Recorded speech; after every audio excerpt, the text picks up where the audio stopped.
എന്നെ സംബന്ധിച്ചിടത്തോളം എൻ്റെ ലൈഫ് ഇപ്പോൾ ക്രിക്കറ്റാണ്.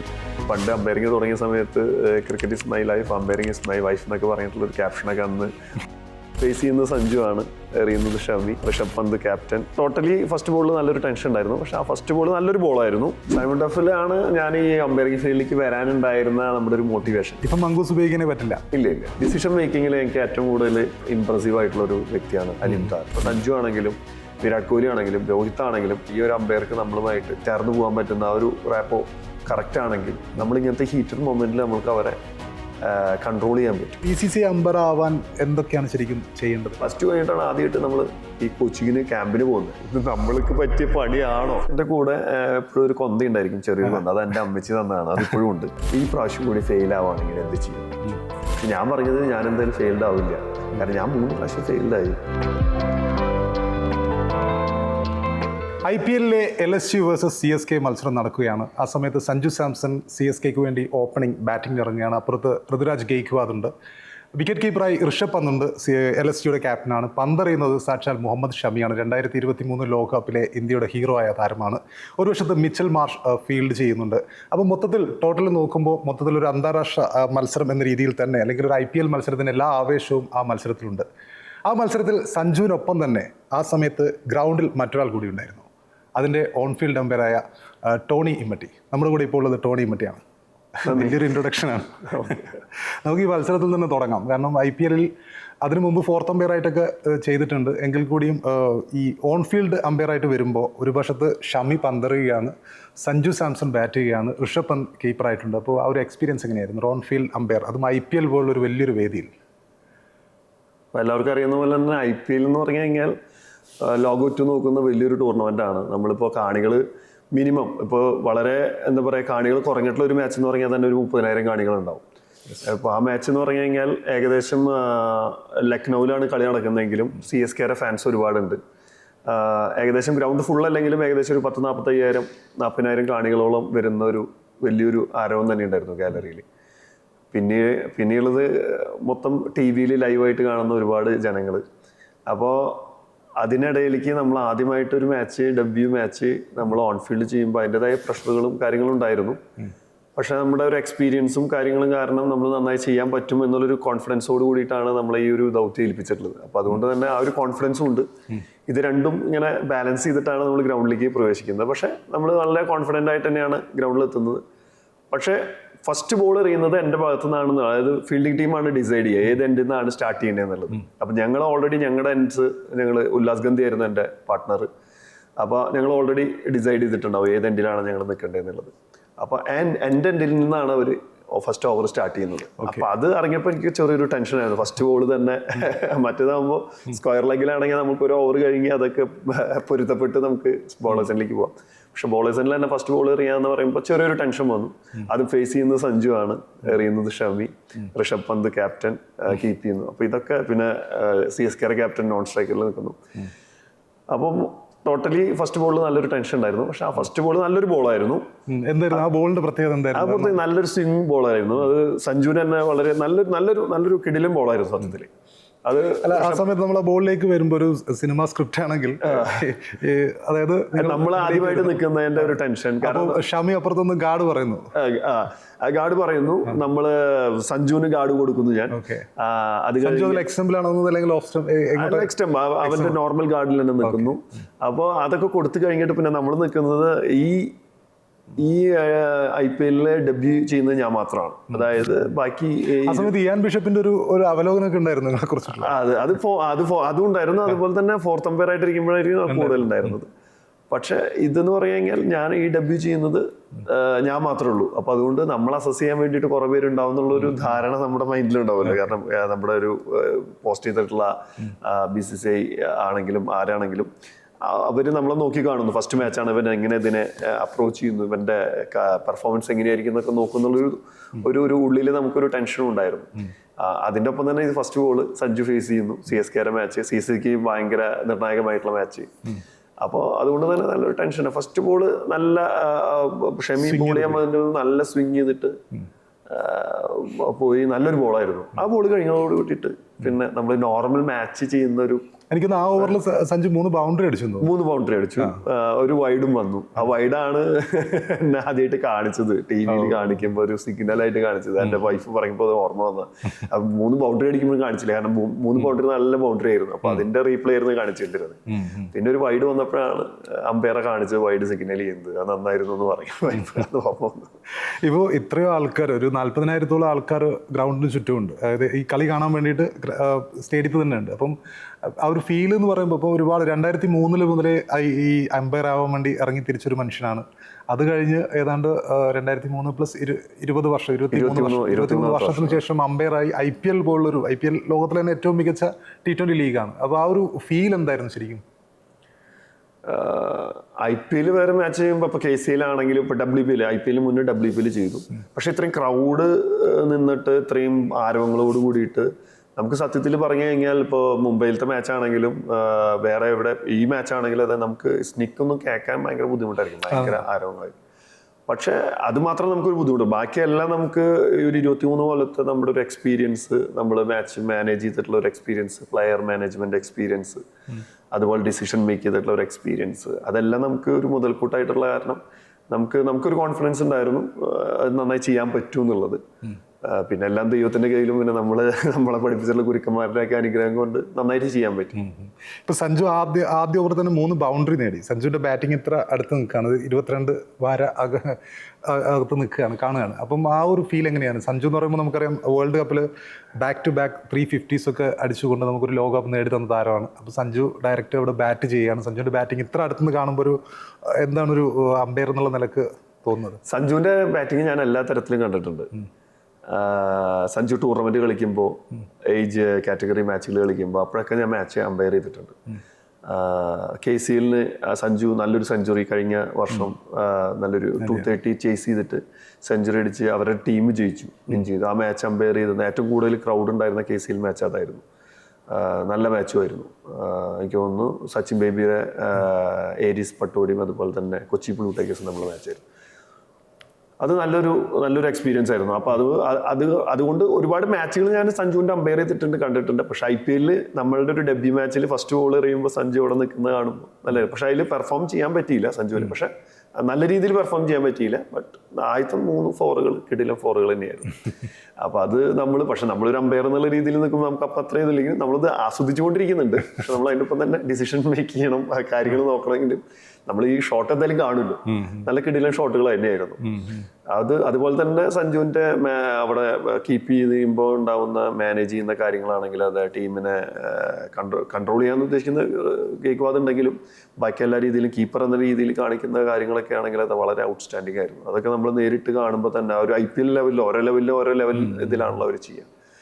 അപ്പോൾ ആ ഒരു IPL ലെവലിൽ ചെയ്യുന്നത് വളരെ ഔട്ട്സ്റ്റാൻഡിംഗ് ആയിരുന്നു. അത് ഞാൻ നേരിട്ട് കാണുമ്പോൾ നമുക്ക് ഫീൽ ചെയ്തിരുന്നു എത്രത്തോളം ഇൻവോൾവ് ആണ്, എത്രത്തോളം അതിൽ അഗ്രസീവ് ആണ്, എത്രത്തോളം ഡിറ്റർമിനേഷൻ അതുപോലെ തന്നെ ഡെഡിക്കേഷൻ എന്നൊക്കെ നമുക്ക് ഫീൽ ചെയ്തു. ഇപ്പോൾ ഷമിയുടെ ബോളിംഗ് കൂടി പറയാൻ തോന്നുന്നു. കാരണം ഷമി നമുക്കറിയാം 2023 ലോകകപ്പൊക്കെ നമ്മുടെ മനസ്സിലുണ്ട്.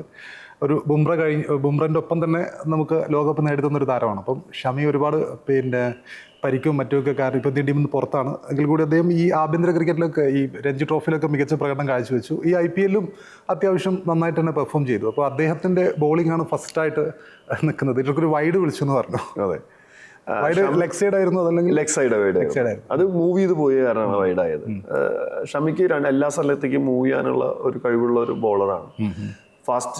സ്പീഡിൻ്റെ ഒപ്പം തന്നെ അതിൻ്റെ ഒരു ആക്യുറസിയും, എങ്ങോട്ട് മൂവ് ചെയ്യണം, എങ്ങനെ കളിപ്പിക്കണം എന്നുള്ള ഒരു സെൻസുള്ള ഒരു ബൗളറാണ്. അപ്പോൾ അതുകൊണ്ട് തന്നെ ഫസ്റ്റ് തന്നെ ഞാൻ നിൽക്കുമ്പോൾ ഷമിയാണ് ബോൾ ചെയ്യുന്നത്, സഞ്ജു ആണ് നിൽക്കുന്നത്. അപ്പോൾ നമുക്ക് IPL ഹയർ ലെവലിൽ വരും തോറും നമ്മുടെ ഒരു വ്യത്യാസം എന്ന് പറഞ്ഞു കഴിഞ്ഞാൽ ബോളിൻ്റെ സ്പീഡ്, കളിയുടെ സ്പീഡ്, ഇതെല്ലാം നമ്മൾ അതിനനുസരിച്ചിട്ട് നമ്മൾ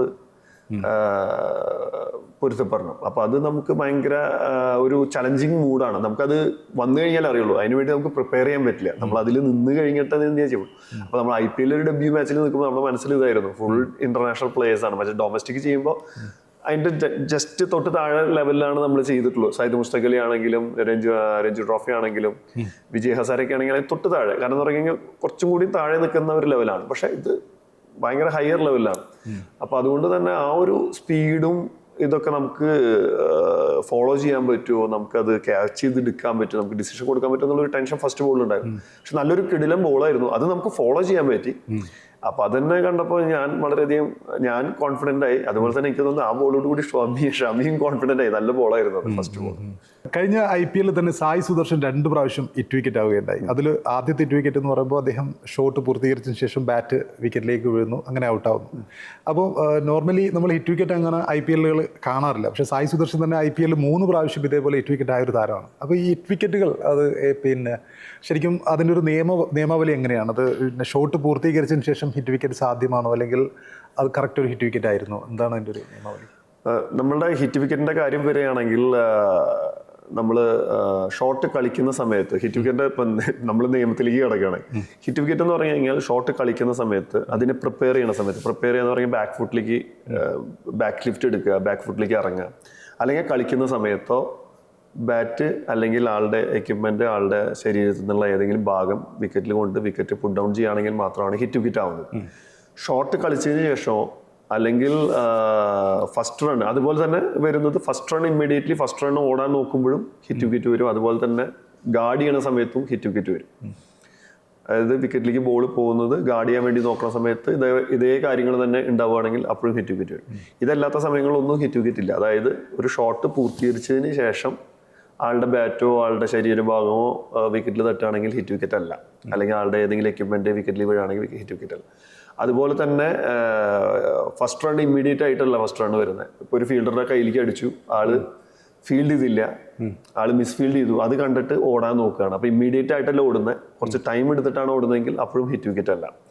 അപ്പോൾ ഈ ഒരു ടൈമിൽ നോക്കുമ്പോൾ ഈ ഷോട്ട് പൂർത്തീകരിച്ചോ എന്നുള്ളത് അമ്പയറിന്റെ ഡിസിഷനാണ്. അത് ഏത് അമ്പയറാണ് കൊടുക്കുന്നത് വെച്ചെങ്കിൽ ഇപ്പോൾ നമ്മൾ ഓൺ ഫീൽഡ് അമ്പയറാണ് കൊടുക്കുന്നത്, ഓൺ ഫീൽഡ് അമ്പയറിന്റെ ഡിസിഷനാണ്. അത് ഷോട്ട് പൂർത്തീകരിച്ചു അല്ലെങ്കിൽ പൂർത്തീകരിച്ചിട്ടില്ല. ചില സമയങ്ങളിൽ നമുക്ക് തോന്നും പൂർത്തീകരിച്ചു എന്ന്, ഒരാൾക്ക് തോന്നും പൂർത്തീകരിച്ചിട്ടില്ല. അതുപോലെ തന്നെ അത് തേർഡ് അമ്പയർക്ക് റെഫർ ചെയ്യണമെങ്കിൽ പിന്നെ ഫുൾ തേർഡ് അമ്പയറിന്റെ അതോറിറ്റിയാണ്. ആളുടെ ഡിസിഷനാണ് ആ ബാറ്റർ, ആ സ്ട്രൈക്കർ ഷോട്ട് പൂർത്തീകരിച്ചിട്ടില്ല എന്നുള്ളത്. അപ്പൊ പൂർത്തീകരിച്ചിട്ടുണ്ടെങ്കിൽ ഔട്ടല്ല, പൂർത്തീകരിച്ചിട്ടില്ലെങ്കിൽ അത് ഔട്ടാണ്.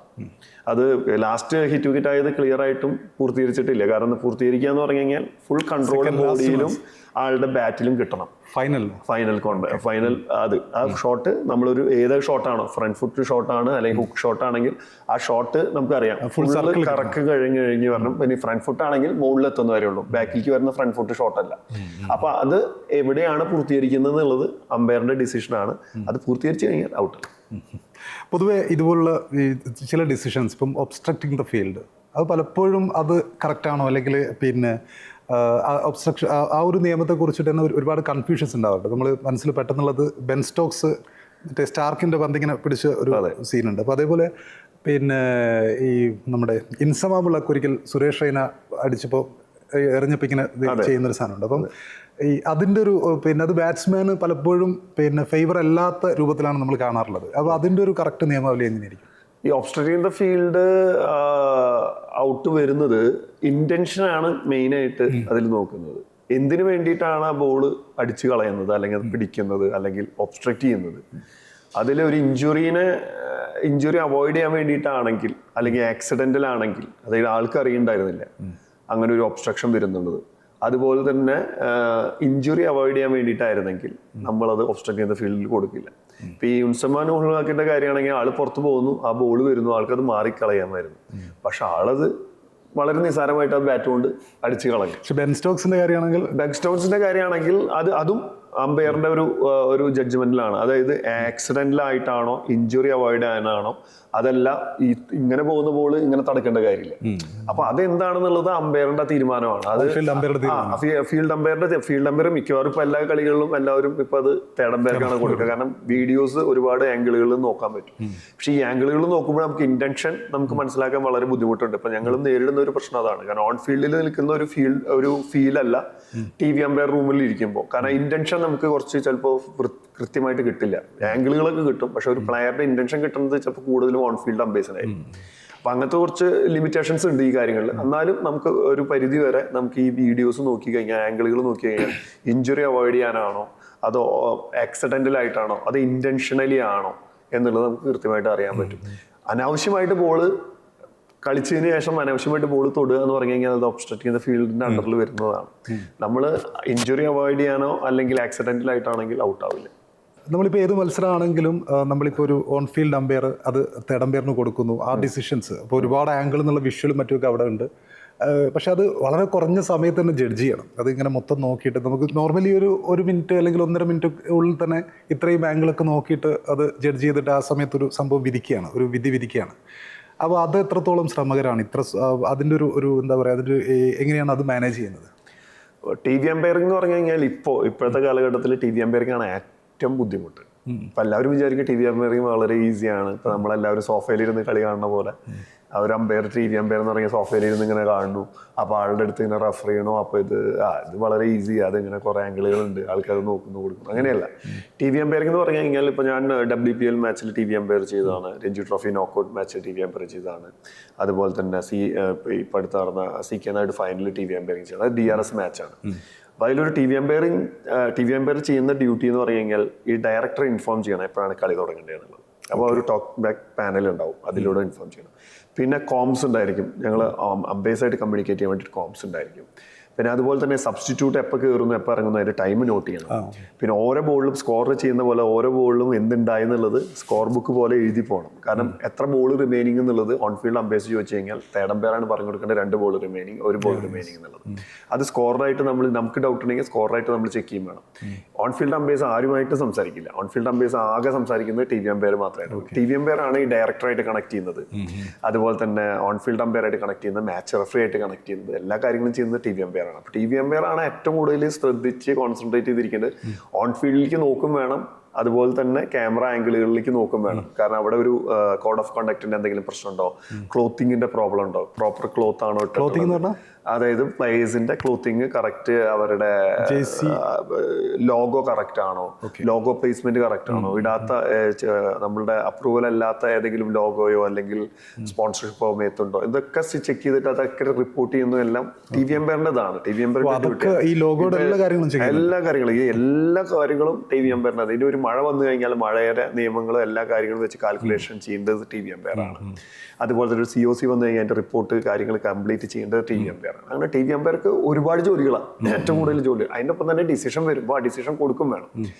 ഓൺ ഫീൽഡ് അമ്പയറിൽ ഒരു ഡിസിഷൻ തെറ്റിയാലും എല്ലാവരും അക്സെപ്റ്റ് ചെയ്യും. വിത്തിൻ ഫ്രാക്ഷൻ ഓഫ് സെക്കൻഡ് കൊണ്ടാണ് അത് ഉണ്ടായത്. അത് ഹ്യൂമൻ എറേഴ്സ് വരാം. പക്ഷെ ഒരു TV അമ്പയർ ഒരു തെറ്റ് ചെയ്ത് കഴിഞ്ഞാൽ ആരും അത് ആക്സെപ്റ്റ് ചെയ്യില്ല. അപ്പം അതുകൊണ്ട് അത്രയും നമ്മൾ എല്ലാ ആംഗിളുകളും പരിശോധിച്ചിട്ട് വേണം ആ ഒരു ഡിസിഷൻ കൊടുക്കാനും വേണ്ടിയിട്ട്. ആ ഡിസിഷൻ എന്ന് പറഞ്ഞാൽ ചില ആംഗിളുകൾ നമുക്ക് അവൈലബിൾ ആയിരിക്കില്ല, ചില ആംഗിളുകളിൽ ക്ലാരിറ്റി ഉണ്ടാവില്ല, ബ്ലേഡ് ആയിരിക്കും വിഷ്വൽസ്. അപ്പം നമ്മൾ നമ്മുടേതായ ഒരു ജഡ്ജ്മെന്റൽ കോള് നമ്മൾ അവിടെ കൊടുക്കേണ്ടി വരും, ഒരു ഡിസിഷൻ നമ്മൾ എടുക്കേണ്ടി വരും. അത് ചിലപ്പോൾ ശരിയായിരിക്കാം, ചിലപ്പോൾ തെറ്റാവാം. അപ്പം അങ്ങനത്തെ ഒരുപാട് ലിമിറ്റേഷൻസ് വരുന്ന സമയങ്ങളുണ്ട്. അപ്പം അത്രയും ടഫ് ജോബാണ് TV അമ്പയറിംഗ്. പക്ഷെ അതൊരു ചലഞ്ചിങ് മൂഡിൽ എടുക്കുകയാണെങ്കിൽ നമുക്കത് എൻജോയ് ചെയ്യാനും പറ്റും. അങ്ങനെയുള്ള ഏതെങ്കിലും ഡിസിഷൻസ് എടുത്ത ഓർമ്മകളുണ്ടോ? അതായത് പിന്നെ കുറച്ചുകൂടി ആളുകളൊക്കെ ശ്രദ്ധിക്കപ്പെട്ട ഏതെങ്കിലും? ചിലപ്പോൾ WPL മാച്ചിൽ ഞാനൊരു റൺഔട്ട് നോട്ട് ഔട്ട് കൊടുത്തൊരു ഡിസിഷൻ നല്ലൊരു ഡിസിഷൻ ആയിരുന്നു. അത് ഇപ്പോഴും ഞാനത് പലരും അത് ഔട്ടായിരുന്നു എന്ന് പറയുന്ന ആൾക്കാരുണ്ട്. അത് WPL എനിക്ക് തോന്നുന്നു ഡൽഹിയും ലക്നൌവും തമ്മിലുള്ള മാച്ചായിരുന്നു എന്ന് തോന്നുന്നു. ആ മാച്ചിൽ കൊടുത്തിട്ടുള്ളൊരു ഡിസിഷൻ 6 ബോളിൽ 9 റൺസായിരുന്നു ജയിക്കാൻ. ലാസ്റ്റ് ഓവറിന്റെ ഫസ്റ്റ് ബോളായിരുന്നു, 2 ഡബിൾ റൺസ് ഓടി സെക്കൻഡ് റണ്ണിലായിരുന്നു റൺഔട്ട് വന്നിരുന്നത്. ആ ഒരു ഡിസിഷൻ കൊടുക്കാൻ ഏകദേശം ഒരു 4 മിനിറ്റ് എടുത്തു. അപ്പൊ അതില് ഇതിന് ഇത്ര ടൈമിന്റെ ഉള്ളിൽ പറയണം, അങ്ങനെ എന്തോ നിയമമുണ്ടോ? അത് ഡിസിഷൻ മേക്കിംഗ് TV അമ്പയറിംഗിന്റെ മുന്നേ DRS വരുന്നതിനൊക്കെ മുന്നേ TV അമ്പയറിംഗിൽ പറഞ്ഞിരുന്നു 90 സെക്കൻഡ്സ് ടു മാക്സിമം 2 മിനിറ്റ്സിനുള്ളിൽ ഡിസിഷൻ വരണം എന്നുള്ളതൊക്കെ ഉണ്ടായിരുന്നു. പക്ഷെ അതൊന്നും നമുക്ക് ചില സമയങ്ങളിലെ ആംഗിളുകൾ ചിലപ്പോൾ കിട്ടില്ല. നമ്മൾ TV ഡയറക്ടർ ഇപ്പം സ്മാർട്ട് റീപ്ലേസ് ആണ് നമ്മൾ ഇതിൽ യൂസ് ചെയ്യുന്നത്, അതായത് IPL യൂസ് ചെയ്യുന്നത്. നമ്മുടെ തൊട്ടടുത്ത് തന്നെ ടെക്നീഷ്യൻ ഉണ്ടായിരിക്കും. അപ്പോൾ ടെക്നീഷ്യൻ നമുക്ക് 4 ക്യാമറകളുണ്ട്, 4 സ്ക്രീനുകൾ ഉണ്ടായിരിക്കും. 4 സ്ക്രീനുകൾ നോക്കിയിട്ടാണ് നമ്മൾ ഓട്ടോനോബിൾ നോക്കണം. അതുപോലെ തന്നെ ഇവരുടെ 3 സ്ക്രീൻസ് ഉണ്ടായിരിക്കും, അതിലത്തെ ഓരോ സ്ക്രീനുകളും നോക്കണം. അതുപോലെ തന്നെ ചില ആംഗിൾ നമുക്ക് കിട്ടുന്നില്ലെങ്കിൽ നമ്മൾ ഡയറക്ടറായിട്ട് കോണ്ടാക്ട് ഡയറക്ടർ പല ആംഗിളുകൾ തരും, ഈ ക്യാച്ചും കാര്യങ്ങളൊക്കെ ഈ ടെക്നീഷ്യൻസും തരും. ഇതെല്ലാം നോക്കിയിട്ട് വേണം. പല ആംഗിളുകളും നമുക്ക് ബ്രോഡ്കാസ്റ്റ് ചെയ്യില്ല. നമ്മൾ കാണുന്ന പല ആംഗിളുകളും ബ്രോഡ്കാസ്റ്റ് നമ്മൾ ഡിസിഷൻ വരുമ്പോൾ ഇതൊന്നും കാണാനില്ലെന്ന് തോന്നുന്നു. ഇത് already T V umpire already കണ്ടിട്ടുണ്ടായിരിക്കും, എന്നിട്ടായിരിക്കും ഡിസിഷൻ തരുന്നുണ്ടാവുക.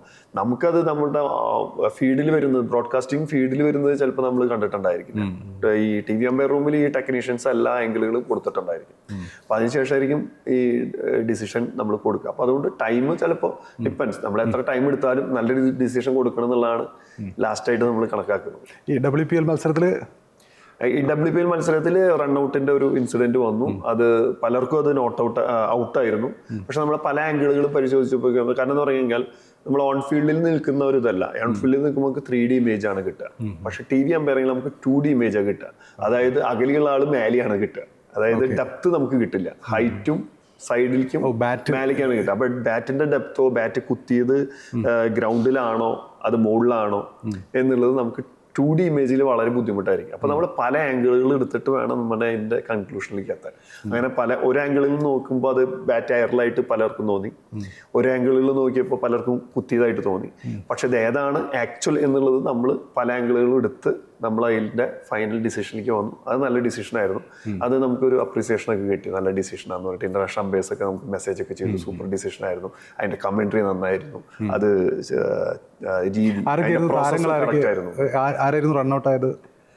റൺഔട്ടായിട്ട് സ്നേഹ റാണ എന്ന് പറഞ്ഞിട്ടുള്ള ഒരു കുട്ടി റൺഔട്ട് ആയില്ല, നോട്ട് ഔട്ട് ആയിരുന്നു. എന്റെ ഓർമ്മ ശരിയാണെങ്കിൽ സ്നേഹ റാണ എന്ന് പറഞ്ഞ പ്ലെയർ ആയിരുന്നു. ചില സമയത്ത് ഫീൽഡിലുള്ള ഒരു താരം പുറത്തേക്ക് പോകുന്നു, നേരത്തെ പറഞ്ഞല്ലോ, പിന്നെ ടൈം നോക്കിയിട്ട് അതൊക്കെ നോക്കാറുണ്ട്. പിന്നെ അദ്ദേഹം വീണ്ടും ബാറ്റിങ്ങിനേക്ക് ഇറങ്ങുകയാണ്. അപ്പൊ ഇത്ര സമയം കഴിഞ്ഞിട്ട് ഇറങ്ങാൻ പാടുള്ളൂ, അങ്ങനെ ഒരു നിയമമുണ്ടല്ലോ. അതായത് നമ്മൾ സബ്സ്റ്റിറ്റ്യൂട്ട് നമ്മളുടെ BCCI ICC പ്ലേയിങ് കണ്ടീഷൻസിലും BCCI പ്ലേയിങ് കണ്ടീഷനിലും വരുന്നത് സബ്സ്റ്റിറ്റ്യൂട്ട് എന്ന് പറഞ്ഞു കഴിഞ്ഞാൽ നോമിനേറ്റഡ് പ്ലേയിങ് 11 ആൾ കളിച്ചുകൊണ്ടിരിക്കുന്ന സമയത്ത് ആൾക്ക് ഇഞ്ചുറിയോ അല്ലെങ്കിൽ എന്തെങ്കിലും വാഷ്റൂമിന്റെ കാര്യങ്ങളോ അല്ലെങ്കിൽ എന്തെങ്കിലും ഫിസിയോനായിട്ട് കൺസൾട്ട് ചെയ്യാനോ എന്തെങ്കിലും ഇഞ്ചുറി വരികയാണെങ്കിൽ മാത്രമാണ് നമ്മൾ, അല്ലെങ്കിൽ ഇൽനെസ് വരികയാണെങ്കിൽ മാത്രമാണ് നമ്മൾ ഒരു പ്ലെയറിനെ പുറത്തേക്ക് പോകാൻ അലോ ചെയ്യുള്ളൂ.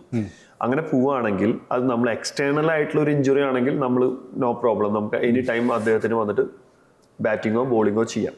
പക്ഷേ എക്സ്റ്റേണൽ മീൻസ് നമുക്ക് വിസിബിൾ ആയിട്ടുള്ള കൈമുറിയ, എക്സ്റ്റേണൽ ബ്ലോ ഉണ്ടാവുക, നമുക്കറിയാം ഒരു ബോൾ വന്ന് കൊണ്ടു കൈയിന്റെ അവിടെ, നമുക്ക് മനസ്സിലായി ഓൺ ഫീൽഡ് അമ്പയറിന് മനസ്സിലായി അത് എക്സ്റ്റേണൽ ബ്ലോ ആണ്, ശരിക്കും ഒരു ഇഞ്ചുറി ഉണ്ട് എന്നുള്ളത്. അതാണ് എക്സ്റ്റേണൽ ഇഞ്ചുറി എന്ന് പറയുന്നത്. ഇന്റേണൽ ഇഞ്ചുറി എന്ന് പറഞ്ഞാൽ പുൾഡ് മസിൽ, എനിക്ക് മസിൽ പിടിച്ചു, വയറുവേദന, അത് വേണമെങ്കിൽ അവർക്ക് നുണയായിട്ടും പറയാം. അപ്പൊ അതുകൊണ്ട് ആ ഒരു അഡ്വാൻറ്റേജ് നമ്മൾ അവർക്ക് കൊടുക്കുന്നില്ല. പക്ഷെ അത് വിചാരിച്ച് നമുക്ക് അവർക്ക് ഇഞ്ചുറി ഇല്ല എന്ന് നമുക്ക് പറയാൻ പറ്റില്ല, വയറുവേദന എടുക്കണം, പക്ഷെ നമുക്ക് വിസിബിൾ അല്ല. ബട്ട് ഓക്കെ, അങ്ങനെയാണെങ്കിൽ നിങ്ങൾക്ക് സബ്സ്റ്റിറ്റ്യൂട്ട് അലോ ചെയ്യുന്നു. പക്ഷെ നിങ്ങൾ എത്ര സമയമാണോ കയറിയിരിക്കുന്നത് അത്രയും സമയം നിങ്ങൾ വന്ന് ഫീൽഡ് ചെയ്ത് കഴിഞ്ഞാൽ മാത്രമേ നിങ്ങൾക്ക് ബാറ്റിങ്ങിനും അതുപോലെ തന്നെ ബൗളിങ്ങിനും ഉള്ള ഒരു ഇത് കിട്ടുള്ളൂ.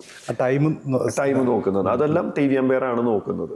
പിന്നെ അതുപോലെ തന്നെ 8 മിനിറ്റിൽ കൂടുതലായി കഴിഞ്ഞാൽ മാത്രമാണ് നമ്മൾ ഈ ഒരു പെനാൽറ്റി കൊടുക്കുന്നത്, ഇത്രയും സമയം നിൽക്കുന്നത്. 8 മിനിറ്റ് താഴെയാണെങ്കിൽ അവർക്ക് എനി ടൈം നോർമലായിട്ട് 8 മിനിറ്റ് താഴെയാണ്.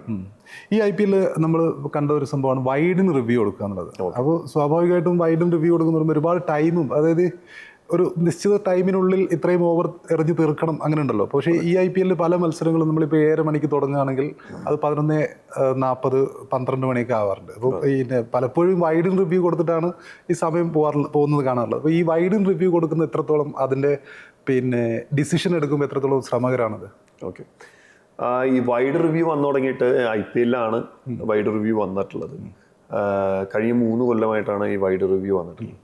ഈ വൈഡ് റിവ്യൂ വരുന്നത് എന്താ കാരണം എന്ന് വെച്ചെങ്കിൽ 2020 മാച്ചാണ്. ഒരു റൺസിന് പോലും അല്ലെങ്കിൽ ഒരു ബോളിന് പോലും വളരെ ഇമ്പോർട്ടൻസ് ഉള്ള മാച്ചുകൾ ഒരുപാട് നടക്കുന്നത്. ഒരു ബോൾ ഉണ്ടെങ്കിൽ 6 റൺസ് ആവാം, ചിലപ്പോൾ അടുത്തത് ടൈ ആവും മാച്ച്. അപ്പോൾ ഒരു റൺസിനൊക്കെ കളികൾ വളരെ റിസൾട്ടൊക്കെ വളരെ നിർണായകമായിട്ട് മാറുന്ന ഒരു സിറ്റുവേഷൻ ഉണ്ടായ കാരണമാണ് ഈ വൈഡിൻ്റെ റിവ്യൂ കൂടി വെച്ചത്. കാരണം ഒരു അമ്പയറിൻ്റെ തെറ്റായ ഡിസിഷൻ കൊണ്ട് ആ ഒരു ടീമിന് ഒരു അൺഫെയർ അഡ്വാൻറ്റേജ് ഉണ്ടാവരുത്, അൺഫെയർ ആയിട്ടുള്ള ഒരു ഇത് ഉണ്ടാവരുത് എന്ന് വിചാരിച്ചിട്ടാണ് ഈ വൈഡ് റിവ്യൂ വെച്ചിട്ടുള്ളത്. ഈ വൈഡ് റിവ്യൂ വയ്ക്കുമ്പോൾ നമ്മൾ എല്ലാ കാര്യങ്ങളും നോക്കണം. ബോൾ ബാറ്റിൽ തട്ടിയോ, ബോൾ ബാറ്ററുടെ സ്ട്രൈക്കറുടെ പേഴ്സണൽ തട്ടിയോ, ഇത് കറക്റ്റ് ലൈൻ വഴി ഇത് ലൈനിന്റെ പുറത്ത് തന്നെയാണോ, ബാറ്റർ മൂവ് ചെയ്തോ, ബാറ്റർ ഏത് പൊസിഷനിലായിരുന്നു നിൽക്കണ്ടായിരുന്നത്, ഇതെല്ലാം നോക്കുമ്പോൾ ടൈം എടുക്കും. പിന്നെ അതുപോലെ തന്നെ നമ്മൾ ഫുട്ബോൾ പോലെ അല്ലെങ്കിൽ ബാസ്കറ്റ്ബോൾ പോലെ ഒരു മൊമെന്റം ബ്രേക്ക് ചെയ്യുന്ന രീതിയിലുള്ള ഒരു ഗെയിം അല്ല ക്രിക്കറ്റ്. ക്രിക്കറ്റിന് മൊമെന്റം ഉണ്ട്, മൊമെന്റം ഇല്ല എന്നല്ല പറയണത്. ഇപ്പോൾ ഫുട്ബോളൊക്കെ ആണെങ്കിൽ നമ്മൾ പാസ് ചെയ്ത് പോകുമ്പോൾ ഒരു ഫൗൾ വന്നു കഴിഞ്ഞാൽ അതിന്റെ മൊമെന്റം പോയി. പക്ഷെ ക്രിക്കറ്റിൽ ഒരു ഓൺ ഓഫ് ആണ്. കാരണം എന്ന് പറഞ്ഞാൽ ഒരു ബോൾ എറിയാൻ പോകുന്ന സമയം മുതൽ ആ ബോൾ ഡെഡ് ആകുന്ന വരെയുള്ള സമയമാണ് ഒരു മൊമെന്റം. പിന്നെ അതിൻ്റെ ഇടയിൽ ബ്രേക്ക് വരുന്നുണ്ട്. അപ്പോൾ അതുകൊണ്ട് ബ്രേക്കുകൾ ഒരുപാടുള്ള ഗെയിമാണ് ക്രിക്കറ്റ്. എന്നാലും ഒരു ടോട്ടലി ഒരു മൊമെന്റം ഉണ്ട്. അപ്പോൾ ഒരാൾക്ക് ഒരു ടീം നന്നായി ബോൾ ചെയ്തുകൊണ്ടിരിക്കുന്നു, അപ്പോൾ അതിനൊരു ബ്രേക്ക് വരുമ്പോൾ അവരുടെ ആ മൊമെന്റം പോകാൻ ചാൻസ് ഉണ്ട്. അതുപോലെ തന്നെ ഒരു ബാറ്റർ നന്നായിട്ട് ബാറ്റ് ചെയ്തുകൊണ്ടിരിക്കുന്നു, ഇപ്പോൾ വൈഭവിനെ പോലത്തെ ഒരു ബാറ്റർ അല്ലെങ്കിൽ ഉറുവിൽ പട്ടേൽ ആ ഒരു CSK മാച്ചിൽ 8 ബോളിൽ 40-48 റൺസ് അടിച്ചു. അപ്പോൾ അതിനൊരു ബ്രേക്ക് വരുമ്പോൾ അവൻ്റെ ആ മൊമെന്റം പോകും. അതല്ലാതെ ടോട്ടൽ മാച്ചിന്റെ ഒരു മൊമെന്റം, അതായത് ഒരു കളി സ്റ്റാർട്ട് ചെയ്ത് തീരുന്ന വരെയുള്ള ഒരു മൊമെന്റം ക്രിക്കറ്റിനില്ല. കാരണം ഓരോ ബോളിനും ഓരോ ഇതാണ്. അപ്പൊ അതുകൊണ്ട് നമുക്ക് ഇങ്ങനെ ഒരു അപ്പീല് വന്നു, അതിന് കുറച്ച് ടൈം കൂടുതൽ എടുത്തു എന്ന് പറയുന്നതുകൊണ്ട് നമുക്ക് നല്ല ഡിസിഷൻ കൊടുക്കുക എന്നുള്ളതാണല്ലോ. കളീനെ ബാധിക്കാത്ത രീതിയിൽ നല്ലൊരു ഡിസിഷൻ കൊടുക്കുക, അല്ലെങ്കിൽ ആ ഡിസിഷൻ ചിലപ്പോൾ കളീനെ ബാധിച്ചു കഴിഞ്ഞാൽ ആ റിസൾട്ടിനെയും ബാധിക്കും. അപ്പൊ അതുകൊണ്ട് ടൈം എടുക്കുന്നതുകൊണ്ട് കുഴപ്പമില്ല. പക്ഷെ അത് കുറച്ചുകൂടി റെക്ടിഫൈ ചെയ്ത് കുറച്ചുകൂടി നല്ല രീതിയിലുള്ള ടെക്നോളജിയിൽ വന്ന് പെട്ടെന്ന് തന്നെ ഡിസിഷൻ എടുക്കാവുന്നതാവും. പക്ഷെ നമുക്ക് ഈ വൈഡിന്റെ പ്രത്യേകത ഇതാണ്. ബാറ്റിൽ ആദ്യം ലൈൻ നോക്കും, പിന്നെ അത് ബാറ്റിൽ കൊണ്ടോ പേഴ്സണിൽ കൊണ്ടോ എന്നുള്ളത് നോക്കണം. എന്ന് കഴിഞ്ഞാൽ മാത്രമേ വൈഡ് ആവാതിരിക്കുകയുള്ളൂ. അപ്പൊ ഇതെല്ലാം പ്രോസസ്സ് എല്ലാം കഴിഞ്ഞ് വരുമ്പോൾ കുറച്ച് ടൈം എടുക്കും. അല്ല, ഈ ടൈമൊക്കെ പിന്നെ എതിർ ടീമിന്റെ പിന്നെ ക്യാപ്റ്റന് ചിലപ്പം ഫൈനായിട്ട് വരുന്ന ഒരു സിറ്റുവേഷൻ, അതായത് ഈ ടൈം അപ്പോൾ ഏത് ഗണത്തിലാണത് പെടുക? ഇല്ല, നേരത്തെ TV അമ്പയറിന്റെ കാര്യം പറഞ്ഞതുപോലെ തന്നെ TV അമ്പയർ ഇത് നോട്ട് ചെയ്യണം. ടൈം അലവൻസിൽ വരുന്നതാണ്. അപ്പോൾ ഒരു റിവ്യൂ വരുമ്പോൾ ആ റിവ്യൂ സ്റ്റാർട്ട് ചെയ്യുന്ന സമയം മുതൽ ആ റിവ്യൂ സമയം കഴിയുന്നവരെ ടൈം അലവൻസിൽ വരും. അലവൻസസ് നമ്മൾ ഒരിക്കലും ഇതിൽ കൂട്ടില്ല. അലവൻസസ് ഇല്ലാത്ത ടൈം വെച്ചിട്ടാണ് അവരുടെ ഇത് കാൽക്കുലേറ്റ്. അത് ഇഞ്ചുറി ടൈം, അലവൻസസ്, പിന്നെ അതുപോലെ തന്നെ സ്ട്രാറ്റജി ടൈം ഔട്ട്, ഇതൊന്നും നമ്മൾ കൂട്ടില്ല. അല്ലാത്ത ടൈമുകൾ വെച്ചിട്ട് കാൽക്കുലേറ്റ് ചെയ്തിട്ടാണ് നമ്മളുടെ ഇൻഫീൽഡ് പെനാൽറ്റി ആണെങ്കിലും മിനിമം ഓവർ റേറ്റ് ഒക്കെ ആണെങ്കിലും കാൽക്കുലേറ്റ് ചെയ്യുന്നത്. ഇപ്പോൾ ക്രിക്കറ്റിൽ ഒരുപാട് ടെക്നോളജികൾ ഇപ്പം ഈ 2003 അമ്പയറിങ് തുടങ്ങിയത്. ഈ 2026 ആകുമ്പോഴത്തേക്ക് ഒരുപാട് ടെക്നോളജികൾ മാറി. ഇപ്പം സ്നിക്കോ വന്നു, DRS വന്നു. ആ ഒരു പ്രോസസ്സിങ്ങളിങ്ങനെ കണ്ടുകൊണ്ട് നിൽക്കുകയാണ്. ഇപ്പോൾ നമുക്ക് തന്നെ അറിയാം, ഇപ്പോൾ കഴിഞ്ഞ കുറച്ച് കാലമായിട്ട് നമ്മളിപ്പോൾ ഒരു 6 അടിക്കുകയാണെങ്കിൽ അത് ഇത്ര മീറ്റർ താണ്ടി എന്നവിടെ കൃത്യമായിട്ട് എഴുതുന്നു. ഇപ്പം ഞാൻ 2003 ഞാൻ അമ്പയറിംഗ് തുടങ്ങുമ്പോൾ തന്നെ TV അമ്പയറിംഗ് സ്റ്റാർട്ട് ചെയ്തിട്ടുണ്ട്. TV അമ്പയറിംഗ് എനിക്ക് തോന്നുന്നു സ്റ്റാർട്ട് ചെയ്തത് 90s 94 96 ആ ടൈമിലാണെന്ന് തോന്നുന്നു. ആദ്യത്തെ വിക്കറ്റ് പോയിട്ടുള്ള സച്ചിന്റെ റൺഔട്ടാണ് ആദ്യം നോക്കിയിട്ടുള്ളതെന്നൊക്കെ എൻ്റെ ഒരു അറിവ്. എത്രത്തോളം ശരിയാണെന്ന് അറിയില്ല. പക്ഷെ അപ്പോൾ അതിനു മുന്നും തേർഡ് അമ്പയർ ഇല്ലാണ്ടും മാച്ച് നടന്നിട്ടുണ്ട്. അപ്പോൾ ടെക്നോളജി വരുന്നതിനനുസരിച്ചിട്ട് അത് ഇമ്പ്രൂവ് ചെയ്യും, അത് വരും. കാരണം കളിയുടെ നല്ലതിനാണെങ്കിൽ അത് ഇംപ്ലിമെന്റ് ചെയ്യും. അതിപ്പോൾ ഫുട്ബോളിൽ വാർ എന്ന് പറഞ്ഞിട്ട് ഇപ്പോൾ വീഡിയോ റിവ്യൂ ഇംപ്ലിമെന്റ് ചെയ്തു. അപ്പോൾ അതുകൊണ്ട് തന്നെ അത് നല്ലതാണ്. അതിൽ ഒരുപാട് മാറ്റങ്ങൾ ഉണ്ടായി. കാരണം വെറുതെ ഫൗൾ കൊടുക്കുന്നു അല്ലെങ്കിൽ പെനാൽറ്റി കൊടുക്കുന്നൊക്കെ ചെക്ക് ചെയ്യുന്നത് തന്നെ. അപ്പോൾ ഒരു ഗെയിമിന് നല്ലതാണെങ്കിൽ അത് ഇംപ്ലിമെന്റ് ചെയ്യണമാണ്. അല്ല, ഞാൻ ചോദിച്ചത് പിന്നെ ഇതിനൊപ്പം തന്നെ ഒരു നോർമലി പലർക്കും ഒരു സംശയം ഇതാണ്. അതായത് വൈഭവ് സൂര്യവംശി ഒരു 6 അടിച്ചു, അതപ്പോൾ അപ്പം തന്നെ അതിൻ്റെ പിന്നെ ഇത് ഇത്ര മീറ്റർ, 90 മീറ്റർ അല്ലെങ്കിൽ 100 മീറ്റർ എന്ന് അവിടെ എഴുതി കാണിക്കുന്നുണ്ട്. അതെങ്ങനെയാണ് സാധ്യമാവുന്നത്? ടെക്നോളജിയുടെ ആ ടെക്നോളജി ഫിസിക്സ് ആണ്. നമ്മൾ ഇത്രയും പരാബോളയിൽ ഇത്രയും ഹൈറ്റിൽ ബോൾ പോവുകയാണെങ്കിൽ അത് എത്ര ദൂരം പോകും എന്നുള്ളത് ഒരു അസസ്യാണ്. അത് ഒരു ട്രാക്കിംഗ് ആണ്. അതിപ്പോൾ DRSന്റെ ഇതുപോലെ തന്നെ ബോൾ ട്രാക്കിംഗ് വെച്ചിട്ടും അവരുടെ കാൽക്കുലേഷനും വെച്ചിട്ട് ആ ക്യാമറയുടെ ഇത് വെച്ചിട്ടും ഈ ആംഗിൾ അടിച്ചതിന്റെ ആംഗിളും വെച്ചിട്ടാണ് അവർ ഇത് കാൽക്കുലേറ്റ് ചെയ്യുന്നത്. അത് സിമ്പിൾ ഫിസിക്സ് ആണ്. അത് കറക്റ്റായിട്ട് ആക്യുറേറ്റ് ആയിട്ട് 91.5 ആണോ 92 ആണോ, അവർ മാക്സിമം അവരുടേതായ രീതിയിലുള്ള ആക്യുറസിയാണ്. ഒരു 99% ആക്യുറേറ്റ് ആണ് എന്നുള്ളതാണ് നമ്മുടെ ഒരു ധാരണ. കാരണം നമ്മൾ വന്ന് വീണ സ്ഥലങ്ങളൊക്കെ നമ്മളും കാണുന്നതാണ് മാച്ചിൽ. അപ്പൊ അത് നമ്മൾ റീപ്ലേയിൽ പോയി കാണുമ്പോൾ ഇത്രയും മീറ്റർ അത് ശരിയാണ്, ഇത്രയും മീറ്റർ ഉണ്ട്. കാരണം ബൗണ്ടറി 3 മീറ്റർ ആണ്, നമുക്ക് ഏതാണ്ട് അക്യുറേറ്റ് ആയിരിക്കും. ഏതാണ്ട് അക്യുറേറ്റ് ആണ് അത്. അപ്പൊ അത് നമുക്ക് കാണുമ്പോൾ അറിയാം. അവൻ ഇപ്പൊ എന്താ വെച്ചാൽ ചില ഗ്രൗണ്ടുകൾ ചെറുതെന്ന് ഉദ്ദേശിക്കുന്നത് 70 മീറ്റർ ഉണ്ടാവും, ചില ഗ്രൗണ്ട് 75 മീറ്റർ ഉണ്ടാവും, ചില ഗ്രൗണ്ടുകൾ 78 മീറ്റർ ഉണ്ടാവും. അപ്പൊ എന്താ വെച്ചെങ്കിൽ ഇവൻ അടിക്കുന്ന 6 എല്ലാ ഗ്രൗണ്ടിലും 6 ആണെന്നുള്ളത് നമുക്കൊരു ബോധ്യം വരും. ചിലത് നമുക്ക് ചിലപ്പോൾ തൊട്ടടുത്ത് പിന്നെ അത് ഈ ഗ്രൗണ്ട് ആയ കാരണമാണ് 6 ആയത്, വേറെ ഗ്രൗണ്ട് ആയിരുന്നെങ്കിൽ ചിലപ്പോൾ ക്യാച്ച് ആയനെ എന്നൊരു. അപ്പൊ അത് മാറ്റാൻ വേണ്ടിയിട്ടാണ് ഇപ്പൊ കറക്റ്റ് അവർ ആ മീറ്റർ സിസ്റ്റം കൊണ്ടുവന്നിട്ടുള്ളത്. അപ്പൊ അതുകൊണ്ട് അത്രയും വലിയൊരു 6 ആണ് അടിക്കുന്നത്, ഇത്രയും പവറിലാണ് അടിക്കുന്നത്. അപ്പൊ അതും ഒരു പ്ലെയർ എന്ന രീതിയിൽ, ഒരു കാണികൾ എന്ന രീതിയിൽ അതൊരു ഭയങ്കര ആകാംക്ഷ, എത്ര ദൂരം പോയി എന്ന് അറിയാൻ വേണ്ടിയിട്ട്. അത് നല്ലൊരു കാര്യമാണ്. അത് ഈ 2003 തൊട്ട് ഇപ്പോൾ ഇതിലേക്ക് വരുന്ന സമയത്ത് കുറേ സംഭവങ്ങൾ, ഇപ്പം ഈ 6ന്റെ ദൂരം നമ്മൾ കൃത്യമായിട്ട് മനസ്സിലാക്കുന്നു, ഒരു ബോളറുടെ വേഗത എന്താണെന്ന് മനസ്സിലാക്കുന്നു, പിന്നെ സ്നിക്കോ അതിൻ്റെ സംഭവങ്ങൾ മനസ്സിലാക്കുന്നു, ബോളിൻ്റെ ഡീവിയേഷൻ എങ്ങനെ പോകുന്നു എന്ന് മനസ്സിലാക്കുന്നു. മൊത്തത്തിൽ പിന്നെ ഒരു പന്ത് എത്ര ഉയരത്തിലേക്ക് പോകുന്നു, ആ ക്യാച്ച് എത്ര ദൂരം ഓടിയിട്ടാണ് നമ്മൾ പിന്നെ ആ ക്യാച്ച് എടുത്തത് എന്നൊക്കെയുള്ള സംഭവങ്ങളൊക്കെ വന്നു. ഒരുപാട് ടെക്നോളജി ഒരുപാട് വികസിച്ചു. അപ്പോൾ അത് മാത്രമല്ല ഈ ബാറ്റിൻ്റെ അളവെടുക്കുന്ന ഒരു പരിപാടി ഉണ്ടായിരുന്നു. ഈ IPL ഈ ബാറ്റിൻ്റെ ലെങ്ത് എത്രയാണ്. ഇപ്പം ടോണി തന്നെ ഈ വൈഭവിൻ്റെയൊക്കെ ബാറ്റ് പരിശോധിക്കുന്ന ഒരു വീഡിയോ ഉണ്ടായിരുന്നു. അതെ, അതെന്താണെന്ന് വെച്ച് കഴിഞ്ഞാൽ ബാറ്റ് നമ്മൾ പണ്ട് റാൻഡം ആയിട്ടായിരുന്നു ചെക്ക് ചെയ്തിരുന്നത്. പക്ഷെ പലരും സൈസ് മാറിയിട്ടുള്ള ബാറ്റുകൾ യൂസ് ചെയ്തതിന് ശേഷം അത് സൈസ് കൂടുതലാണ് എന്ന് പറയുന്ന കംപ്ലൈന്റിനേക്കാളും നല്ലത് ആദ്യമേ precaution is better than cure എന്ന് പറഞ്ഞ പോലെ ആദ്യമേ നമ്മൾ ബാറ്റ് ചെക്ക് ചെയ്യുക എന്നുള്ള ഒരു പ്രോസസ് സ്റ്റാർട്ട് ചെയ്യുക. അത് നല്ലൊരു കാര്യമായിട്ടാണ് എനിക്ക് തോന്നിയത്. പലരും ബാറ്റ് അതിൻ്റെ ഉള്ളിലൂടെ കടന്നു പോകാതെ ബാറ്റ് മാറ്റിയിട്ടുണ്ട്. 1-2 വലിയ ഗേജ് ആണ് അത്, ഇത്ര അളവിനുള്ള ഒരു ഇത് ഇത്ര സൈസാ പാടുള്ളൂ എന്നുള്ളത് നമ്മൾ സ്പെസിഫിക് പറഞ്ഞിട്ടുണ്ട്. അതിന്റെ ഗേജ് ആണ് നമ്മൾ ഓൾറെഡി നമ്മൾ ആ മെറ്റലിൽ ഉണ്ടാക്കി വെച്ചിട്ടുണ്ട്. IPL മാത്രമാണോ അത് യൂസ് ചെയ്യുന്നത് അല്ലെങ്കിൽ മറ്റ് IPL നമ്മൾ എല്ലാത്തിലും ഈ അളവിലുള്ള ബാറ്റേ യൂസ് ചെയ്യാൻ പാടുള്ളൂ. പക്ഷെ അത് നമ്മൾ റാൻഡംലി ചെക്ക് ചെയ്യാറുള്ളൂ. നമ്മളിപ്പം ഡൊമസ്റ്റിക് ആണെങ്കിലും എന്താണെങ്കിലും നമുക്ക് സംശയം തോന്നിയാൽ മാത്രമേ ചെക്ക് ചെയ്യാറുള്ളൂ. പക്ഷേ IPL ഇത് എല്ലാവരുടെയും ബാറ്റ് ചെക്ക് ചെയ്യണം എന്നുള്ളത് ഒരു കമ്പൽസറി ആക്കി. അത് നല്ലൊരു കാര്യമാണ്. ഇടയ്ക്ക് മാത്യു ഹെയ്ഡൻ മംഗൂസ് ബാറ്റൊക്കെ എടുത്തിട്ട് വന്നിരുന്നു കളിക്കാൻ. അപ്പം അതിനുശേഷമാണ് പുതിയ MCC പോലെ തന്നെ പുതിയ ബാറ്റ് എങ്ങനെയായിരിക്കണം, ഓരോ ഗ്രേഡ് അനുസരിച്ചിട്ടുള്ള ബാറ്റുകളുടെ നിയമങ്ങളും കാര്യങ്ങളൊക്കെ വന്നത് അതിന് ശേഷമാണ് സത്യത്തിൽ. ഇപ്പം മംഗൂസ് ഉപയോഗിക്കാനേ പറ്റില്ല. ഇല്ല ആ നിയമം മൊത്തം അതിന് ബേസിക് ഇതുണ്ട്. ആ ഒരു രീതിയിൽ തന്നെ ഹാൻഡിൽ ഇങ്ങനെയായിരിക്കണം, ബാറ്റ് വുഡൻ ആയിരിക്കണം, ബാറ്റിന്റെ സൈസ് ഇത്രയായിരിക്കണം, വിഡ്ത്ത് ഇത്രയായിരിക്കണം, അതിന്റെ ഡെപ്ത് ഇത്രയേ പാടുള്ളൂ എന്നുള്ളതിൻ്റെ ഇത്. പിന്നുള്ളത് ഈ ഇമ്പാക്ട് പ്ലെയർ റൂളാണ്.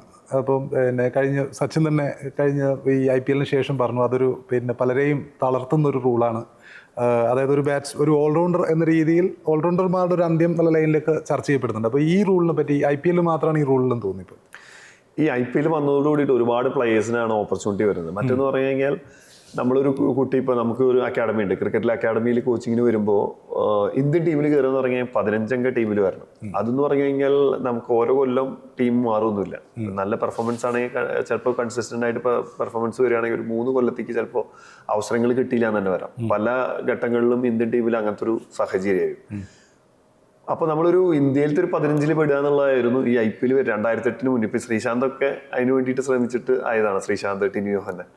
പക്ഷേ 2008 ശേഷം നമുക്ക് ഈ ഒരു ടീമിന് പകരം നമുക്ക് 8 ടീമായി. ഇപ്പം അത് 10 ടീമായി.